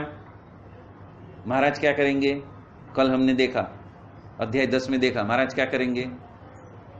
रोक देंगे, पीड़ा देंगे, दुख देंगे ना। देखा ना, स्वामीनारायण भागवत के 10वें अध्याय में महाराज जब प्रसन्न नहीं होते, जब आपके सम्मुख देखने का भी उनका मन नहीं होता, उस ऐसी क्रिया जब आप करोगे तो महाराज क्या करते हैं? तो दुख आएगा। और ऐसी आज्ञा का उल्लंघन करने वाले जीव के ऊपर ही दुख आता है। वो हमने कल अध्याय 10 में देखा और वही उसका उद्गम बिंदु है। अन्य का देखा क्यों? हाँ, देखा तो चिंतन मनन क्यों किया? चिंतन मनन किया तो पॉजिटिविटी में क्यों नहीं गए? और पॉजिटिविटी में नहीं गए तो वो प्रिंसिपल क्यों याद नहीं किया कि भाई मैं तो ज्ञाता दृष्टा हूं, मुझे नॉन जजमेंटल बनना है, ये मेरे गुरु ने मुझे सिखाया है, मैं कर क्या रहा हूं? तो जब तक इसकी प्रैक्टिस नहीं होएगी तब तक आपका ऊर्ध्वगमन पॉसिबल नहीं है। क्योंकि बार बार आप नीचे जाने की कोशिश कर रहे हो तो ऊपर कैसे पहुंचोगे? आप बार बार दादरा नीचे ही उतर रहे हो तो आप कैसे ऊपर पहुंचोगे? ऊपर जाने के स्टेप्स लोगे तो ऊपर पहुंचोगे ना। अब नीचे जाने के स्टेप ले रहे हो तो नीचे खाई में ही जाओगे ना। तो आप ही आपके गुरु हो, आप ही आपके बंधन करता और आप ही आपके मुक्तिदाता हो। और इसीलिए इस दृष्टि से योगी जी महाराज हर एक भक्त को हे गुरु ऐसा नहीं सोचते, क्योंकि वो गुरु आपका आत्मा, आपका स्वभाव, आपकी प्रकृति, आपकी आदत, खुद आपके गुरु है। गुरु ज्ञान देंगे, चिंतन मनन और उसका अभ्यास करना, उनके अनुरूप अपनी वृत्ति को मोड़ना, वो हमारा काम है। बरोबर है? तो वो चीज है। तो आगे बढ़ते हैं। कृष्ण भगवान ऐसे समझाते हैं, फिर भी वो सुनने के लिए तैयार नहीं है। राधिका जी क्रोध के वेग में इतने ज्यादा है कि कृष्ण भगवान ने समझाने के लिए अपना मुंह खोला भी, पर उनका वेग इतना ज्यादा है कि वो कृष्ण भगवान क्या बताना चाहते हैं वो सुनने के लिए भी तैयार नहीं है। इसको कहते हैं जड़ प्रकृति, इसको कहते हैं असली प्रकृति। जो काका जी महाराज कहते हैं ना, मूल प्रकृति को जब हम हिलाएंगे तो सारी चीज आपकी असली औकात बाहर आ जाएगी। इसीलिए ऐसी शिविरों में जानबूझकर ऐसी लीला करते हैं कि आपकी मूल प्रकृति बाहर आवे। और आप क्या संकल्प विकल्प करके बैठे हो, वो अंतर्यामी होके जान रही है। उनको पता है कि मैंने ऐसी लीला की, अब कितने घटके अंदर से ये नाचना चालू हुआ। उनको पता चलता है, अंतर्यामी है ना। उन्होंने मंत्र देके अपने आप को ही, खुद को आपके हृदय में बिठाया है। गुरु और हरि दोनों साथ में आपके हृदय द्वार पे बैठे ही हैं, आसनस्थ है। आपने ही आसन दिया दीक्षा लेके, तो वो तो अंतर्यामी है ही है। या तो आपके अंतर के अंदर क्या क्या अभी भूचाल आ रहा है वो उनको वहां पे बैठे बैठे पता चलता है। और वो पता चले इसीलिए मूल प्रकृति को हिलाने के लिए ही ऐसी लीला की है। तो स्थिर कौन है, परिपक्व कौन है, अपरिपक्व कौन है, आपका लेवल क्या है, यहाँ से जो दिया जा रहा है उसकी ग्रहण शक्ति किसमें कितनी है, वो टेस्टिंग करेंगे ना। तो शुरुआत में ही टेस्टिंग चालू। तो काका जी ये बता रहे हैं कि मैंने भी ऐसी लीला करके आपकी टेस्टिंग कर दी और आपने क्या किया, वो ही राधा जी ने ऐसा ऐसा किया। तो आपने ऐसा किया क्या? काका जी एक्चुअली प्रश्न पूछ रहे हैं कि ये शिविर चालू होने तलक, यहाँ पे आज की ये टाइम तलक जो भी मैंने लीला की रास्ते में, यहाँ पे खाने पीने में, नाश्ते में, तब आपकी वृत्ति कहाँ थी, तब आपके संकल्प विकल्प कहाँ थे? वो राधा जी का एग्जाम्पल देके खुद का चिंतन मनन करने के लिए प्रेरित कर रहे हैं। ये प्रेरित करना ही शिविर है। गुरु ज्ञान देके आपको प्रेरित कर सकते हैं कि हमारी रीति नीति ये है, उस साइड में आ जाओ। आपकी जो स्वभाव, मूल प्रकृति स्वभाव है, उसको छोड़ना चालू करो, उसका नाम ही शिविर। उसका नाम शिविर। जो आप न्यून हो वहां से अधिक में आ जाओ, बराबर ना। आपके अंदर दिव्यता की कमी है तो दिव्यता बढ़ जाए, तो उसका एक एग्जाम्पल यहाँ पे राधा कृष्ण की बात करके हकीकत में महाराज ने तो सभी शिष्यों की ही बात की है, लेकिन उनका नाम नहीं दे सकते, उनका एग्जाम्पल नहीं दे सकते, इसलिए किसका एग्जाम्पल दिया? राधा कृष्ण का। यहाँ पे बैठे हैं सब, मुंडे में ये सब चल रहा है, ये बात है। अवतार कोटि की ये बात है, अवतारी के पास में ऐसा नहीं चलेगा। अवतारों के सामने आपने जो किया, अवतारों के पास में आपने यही सब किया है, कबाड़ा ही किया है, मतलब करो उसके भक्ति में आपने यही करते आए हैं। अवतार के सामने आप जब भी जन्म लिए थे तभी यही किया है, लेकिन ये तो अवतारों के अवतार ही आए हैं, उसके पास में ये सब चलने वाला नहीं है, सिलेबस दे दिया। किसी का देखना नहीं, किसी का नोंदना नहीं, तो किसी का नोंदना नहीं, किसी का देखना भी नहीं और किसी की क्रिया नोंदनी भी नहीं। इसने ऐसा किया, इसने ऐसा बोला, इसने ऐसा नाचा, इसने ऐसा विरोध किया, क्यों देखते हो? वो करने दो, ढोल नगारे बजते बजने दो। हाँ, CAA पास हो गया, हाँ संसद में पास हो गया, अभी सब लोग ढोल नगारे बजा रहे, वो प्राइम मिनिस्टर का कुछ स्टेटमेंट आया, बजाने दो। हाँ, होम मिनिस्टर है, चीफ मिनिस्टर सारे राज्य के हैं, पुलिस तंत्र है, CID तंत्र है, वो सब अपना अपना कार्य कर रहे हैं, वो बोल रहे हैं चुप, मैंने मेरा काम कर लिया, अभी आगे जो होता है होने दो, इंडिया जलता है जलने दो। हाँ, किसके हवाले है? ज्ञाता दृष्टा, नॉन जजमेंटल। मुझे जो करना है वो मैं करके रहने ही वाला हूं, आपको जितना कूदना है कूदो। तो यही बात यहाँ पे काका जी कर रहे हैं कि मैं आपकी मूल प्रकृति को हिलाऊंगा और वहां पे चिंतन मनन करके आपको होश को इस रीति नीति के अनुसार बनाना है। इसके लिए मैं राधा जी और कृष्ण का एग्जाम्पल इसीलिए दे रहा हूं क्योंकि आपको मैं अभी स्पर्श नहीं कर सकता। यदि आपको स्पर्श किया, आपका एग्जाम्पल दिया, तो आप तो छटपटा जाओगे, तिलमिला जाओगे सारे लोगों के बीच में मेरे अवगुण। हाँ, आना नहीं, कल मैं जाता हूं, अभी का अभी रात का कौन सा पहला ट्रेन मिलता है वो पकड़ के मैं यहां से निकलता हूं। ये क्या मेरा इज्जत का फालूदा करने के लिए मेरे को इधर बुलाया? हाँ, क्या होएगा? तो ये गुणातीत सत्पुरुषों की मजबूरी है कि आपको वो सुधारना भी चाहते हैं, लेकिन आपने उनको राइट नहीं दिया कि हाँ भगवान आप मेरा नाम ले सकते हो। आपने वो राइट भी नहीं दिया कि हाँ आप 100 को बता सकते हो ये ऐसा ही है, ये नहीं ना खराब, ये ऐसा ही है, आप बोलो बिंदास मेरा नाम लो, ऐसा राइट दिया आपने? नहीं लिया। जैसा आपको छुआ तो ज्वालामुखी, सबके बीच में महाराज ने मुझे ये बता दिया, मेरा ही नाम क्यों लिया? मैं ही मिला क्या? हाँ, मैं ही मिला और मेरे ही गुण क्या? बाकी सब क्या दूध के धुए हुए हैं क्या?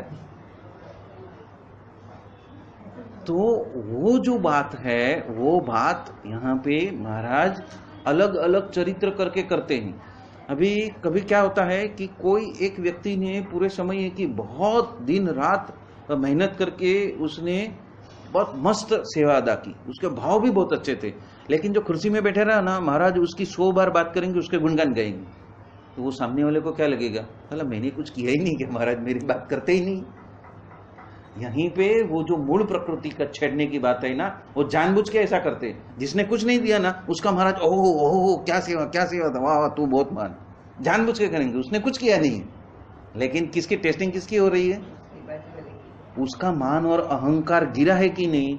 वो शिविर में आया था, सेवा किया था, तो उसका ऊर्ध्वगमन होना चाहिए कि अधपतन होना चाहिए? ऊर्ध्वगमन होना चाहिए। क्या सीखा? सेवा तो की, दिव्य भाव से सेवा की, लेकिन अभी स्टेट क्या है? आप बने कि नहीं, महाराज की हर लीला में दिव्यता मानी कि नहीं मानी, उसी वक्त टेस्टिंग। उसका मतलब ये नहीं है कि जिसका नाम महाराज ले रहे हैं वही उत्कृष्ट है, उत्कृष्ट कोई और है, लेकिन उसके साथ में महाराज ये चरित्र कर ले है, लीला चरित्र, कि तुमने उत्कृष्ट सेवा की, लेकिन अभी तुम्हारा नाम भी किधर नहीं आएगा। श्रीमद् भागवत में राधा जी का नाम किधर भी नहीं। हाँ, वचनामृत के अंदर गुणातीतानंद स्वामी का नाम किधर भी नहीं। वो क्या है? वो क्या है? वो लीला है, वो लीला है। और वो लीला क्यों करनी पड़ी? क्योंकि महाराज को पता चल गया कि अभी यदि इनका गुणगान गाना मैंने चालू किया तो लोग सत्संग छोड़ के भागने लगेंगे। हाँ, सभी गुरुओं के गुरु ये मेरे बाजू में बैठे हैं मूर्तिमान होके गुणातीतानंद स्वामी, यदि ऐसा बोलते तो वो लोग क्या बोलते हैं? ये पागला पगला हो गया है। हाँ, खुद को भगवान बोलता है, इसको गुरुओं का गुरु बोलता है और हमको चुना लगा रहा है। इसीलिए क्या करना पड़ा महाराज को? अपनी महिमा के गुणगान को बंद करना पड़ा और 1400 वचनामृत के जगह पे खाली 272 का ही फाइनल कंपिलेशन करके वचनामृत का ग्रंथ रिलीज करना पड़ा। तो ये चैतन्य की दशा के वजह से ये मजबूरी होती है गुरु की और प्रभु की खुद की, कि मूल प्रकृति जैसी हिलाई वैसा अधपतन चालू होता है। तो वहां पे यहाँ पे ब्रेक मारने को बोला है कि कोई भी लीला होएगी तो आप ब्रेक मारना तो सीखो पहले। हाँ, और कुछ नहीं तो पॉजिटिविटी पॉजिटिविटी पॉजिटिव, अच्छा सोचो अच्छा सोचो अच्छा सोचो, तू करे वो सब दिव्य, तू दिव्य, तेरे सब दिव्य, तेरी लीला दिव्य, तेरी संपूर्ण लीला दिव्य। वो सूत्र भी पकड़ोगे तो ये स्थिति में आ सकोगे।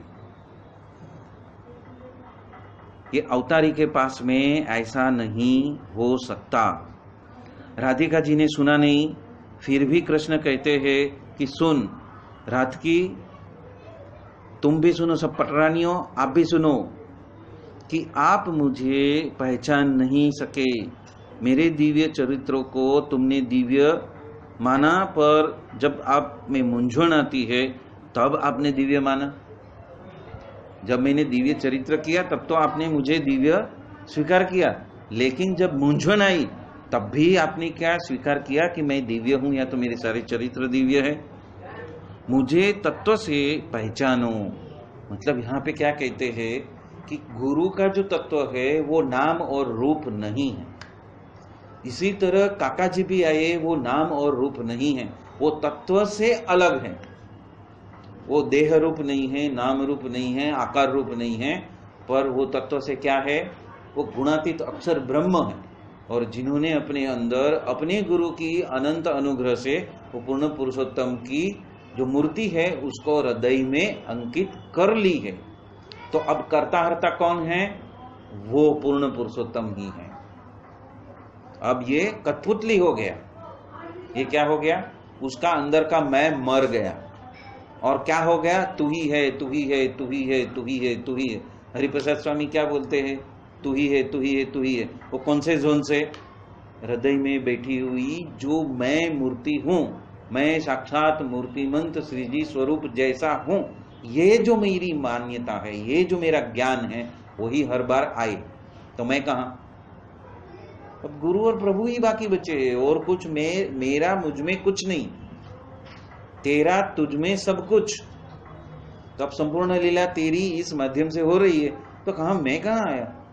और ऐसे भी यदि किसी के अंदर दोष है वो तो टेम्पररी है ना, वो तो अपने अंतःकरण में छुपे हुए सारे बिंदु जब सेवा करते करते भक्ति करते करते जल जाएंगे, तो वो भी अक्षर मुक्त ही है ना।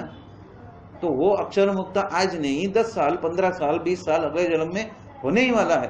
तो इसलिए कहते हैं कि जो अंतःकरण के दोष है उसको जीव के दोष मत मानो। उसी तरह यदि मेरे दोष दिखाई देते हैं तो वो मेरे दोष नहीं है, पर वो अंतःकरण की अंदर की कोई वृत्ति है जिसके वजह से दोष है, वो मिट जाएंगे। तो आप शुद्धाति शुद्ध अक्षर ब्रह्म अक्षर मुक्त बन जाओगे, तब आप वही हो। तब क्या हो? उनके जैसे ही हो, मीन में फर्क नहीं है। जैसे दूसरे अक्षर मुक्त है वैसे ही आप हो। तो दोष किसी का है नहीं, पर वो समयांतर में निकलते जाएगा। तो यहां पे कहते रहे हैं कि जब आपके अंदर मूंझवण आई तब आपने दिव्य माना क्या?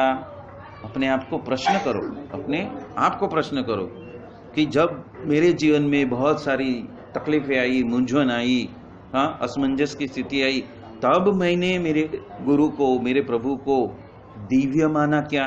कभी भी, क्योंकि ये स्थिति किसकी है? सत्व रजस और तमस की ये स्थिति है। उसके परिप्रेक्ष्य में मन उसके रंग में रंग गया है, इसलिए मैं ऐसी स्थिति में हूं। पर हकीकत में मैं तो अक्षर मुक्त हूं। मेरे गुरु भी दिव्य है, मेरे प्रभु भी दिव्य है। मुझे तत्व से पहचानो, या वेती तत्वतः, એટલે કે તત્વ સહિત જાનો मुझे। मरचू होएगा तो वो तीखा ही लगेगा, मिर्ची हमें तीखी लगेगी, शायद हमें मौली भी लगे, पर गली तो मतलब मिठास तो उसमें कभी लगेगी ही नहीं। तो वो तो मूल प्रकृति है ना, तो मूल प्रकृति तो हर एक बीज में जैसा है वैसा ही आएगा ना। अभी उनका स्वभाव है वो भी मनुष्य कृति जीव कृति है, उनका स्वभाव है वो भी जीवकृत है, उनका स्वभाव है वो भी जीवकृत है। वो तो जीव की दशा का परिणाम है ना, पर आत्मा तो क्या है, अणिशुद्ध है, अपने आप में अजर है, अमर है, अविनाशी है। आत्मा तो कभी मृत्यु होते ही नहीं। जन्म और मरण कौन लेता है? मन बुद्धि चित्त अहंकार ही जन्म मरण ले रहे हैं। उनके वजह से ही सारे अलग अलग अलग अलग शरीर कर्मों के हिसाब से मिलते हैं। तो जन्म कौन ले रहा है? अज्ञान ही जन्म ले रहा है ना। आत्मा तो न जन्मा है न उसकी मृत्यु होती है, तो आत्मा तो अजर अमर अजन्मा है, उसने जन्म लिया ही नहीं, वो तो शाश्वत है। आत्मा शाश्वत है, तो फिर उसके दोष कैसे?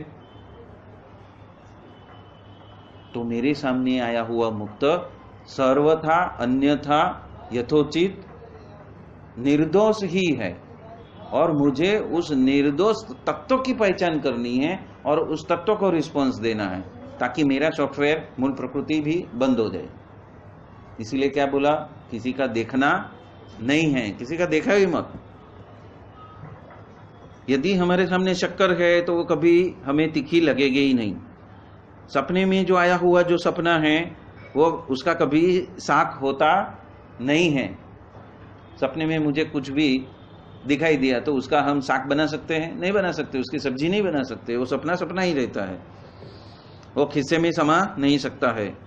तो यदि एक बार आपको निर्गुणपना का अनुभव हो गया, मतलब कि आपने उसको निर्दोष मान लिया, तत्व सहित ये अक्षर मुक्त है, जब वो मान लिया तो वो निर्गुण ही है। और जब वो निर्गुण मान लिया, तत्पश्चात वो सत्पुरुष कैसे भी चित्र करे, वो अपने ऊपर कृपा है। क्या है? वो अपने ऊपर कृपा है। हमारे हृदय के अंदर, कण कण के अंदर जो कुछ भी माइक भाव रह गया है, वो हमारा माइक भाव निकालने के लिए जानबूझकर ऐसा मानव चरित्र हमारे सामने करते हैं। हमारे हृदय के कण कण के अंदर जो हमारी मूल प्रकृति है, उसमें कुछ गंदगी बाकी बची है, उसको साफ करने के लिए ही वो जानबूझकर ऐसी लीला रचते हैं ताकि हम उस स्थिति में आ जाए। यदि हमारे अंदर कुछ भी माइक भाव रह गया है तो वो उसको निकालते होंगे, और अन्यों का भी काम उसी के माध्यम से, उसी चरित्र के माध्यम से वो करते होंगे। वो हजारों का इसी तरीके से कार्य करता है, तो एक लीला में हजारों के काम हो जाते हैं। उनकी एक लीला में हजारों की टेस्टिंग हो जाती है और हजारों का उत्थान भी हो जाता है, यदि इस ज्ञान में आप डूबे हुए हो तो। नहीं तो क्या होएगा? वही गड़बड़, परोक्ष वाली भक्ति, हाँ, अवतारों की भक्ति, वही स्वभाव सामने आते रहेगा। बड़े पुरुष की भूल में भी हमारा काम हो जाएगा। देखो दूसरा प्रिंसिपल, पहले तो वो हजारों को कल्याण करने के लिए ऐसी लीला करते हैं, और क्या बोलते हैं कि बड़े पुरुष के भूल में भी हमारा काम हो जाता है। ऐसा कृष्ण भगवान वो सभी को समझाते हैं। अभी यहाँ पे किसी का नाम तो नहीं ले सकते, तो कृष्ण को तो फेंट पकड़ सकते हैं ना। बोला वो कहाँ आने वाला है।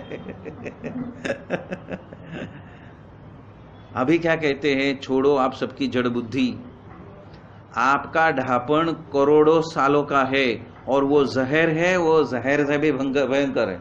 मतलब कृष्ण की बात करते आए कहाँ पे? आपने पे ही आए ना। मतलब ये कृष्ण की बात भी हमारे लिए ही कर रहे हैं, क्योंकि आपको अभी छू नहीं सकते। आप लजामनी के पेड़ के माफी को यदि 10 के बीच में नाम ले लिया तो हाय वो ही, हाँ, यहाँ पे रण संग्राम चालू हो जाएगा। वो काका जी होते कौन है? हाँ, अपने आप को समझते क्या है? सबके सामने मेरा सब पूरा दाढ़ी बड़ी छोल दिया, हाँ, मेरे को टकला मुंडा कर दिया। किसने अधिकार दे दिया मेरा ऐसा अपमान करने का?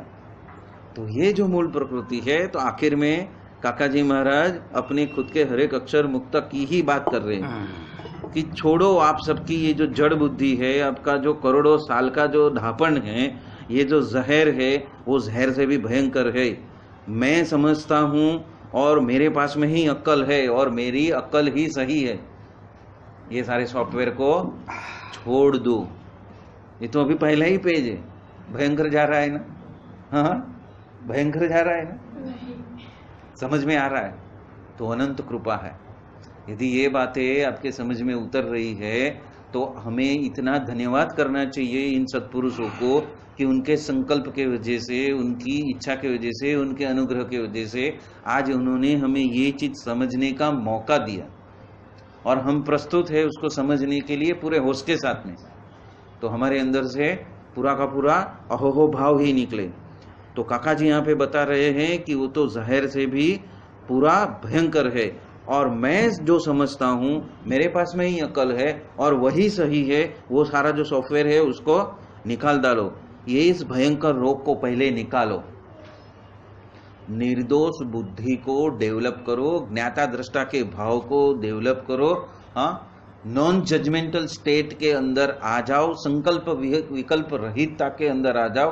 किसी का भी देखना नहीं है, उस सूत्र को हमेशा पकड़ के रखो और तू दिव्य, तेरे दिव्य और तेरी संपूर्ण लीला दिव्य उस जोन में फिट हो जाओ।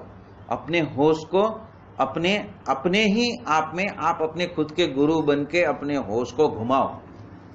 उसकी प्रैक्टिस बार बार करो और वो प्रैक्टिस संसारी को बार बार करने को मिलती है। त्यागी को ऐसे प्रसंग कम मिलते हैं, लेकिन गृहस्थ को अनंत बार मिलता है। पूरे दिन में सुबह से लेकर शाम तक उस नॉन जजमेंटल स्टेट में रहने के लिए अनंत बार उसको प्रैक्टिस मिलती है इस संसार की मूल प्रकृति के वजह से। तो हम सबसे फास्ट अक्षर मुक्त हो सकते हैं। ये अनुग्रह है और ये काका जी महाराज ये प्रिंसिपल हमें बता रहे हैं कि इस भयंकर रोग को हमें निकालना है। और यदि कोई उस रोग को निकालने के लिए प्रतिबद्ध होता है तो आप खुश हो जाओ। आप क्या करो? आप खुश हो जाओ कि कम से कम एक तो ऐसा मिला। हाँ, तो उसका हार तोड़ा करो, मतलब उसका सम्मान करो।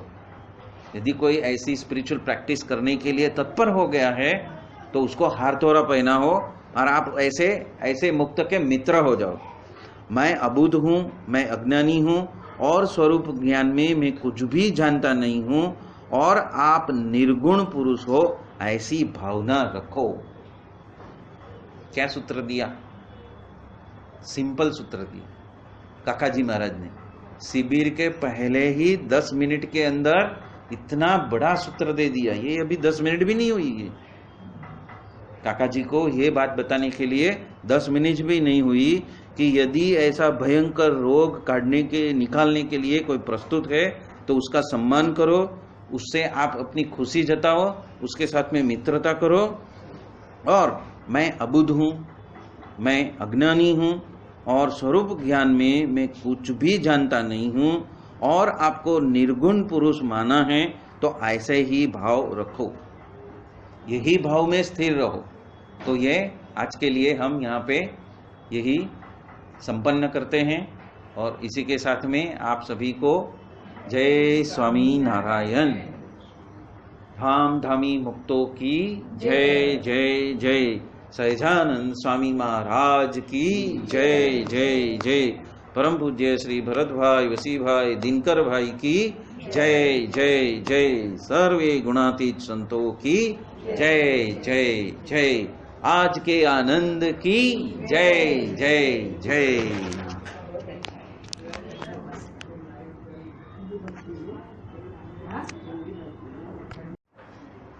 सहजानंद स्वामी महाराज की जय।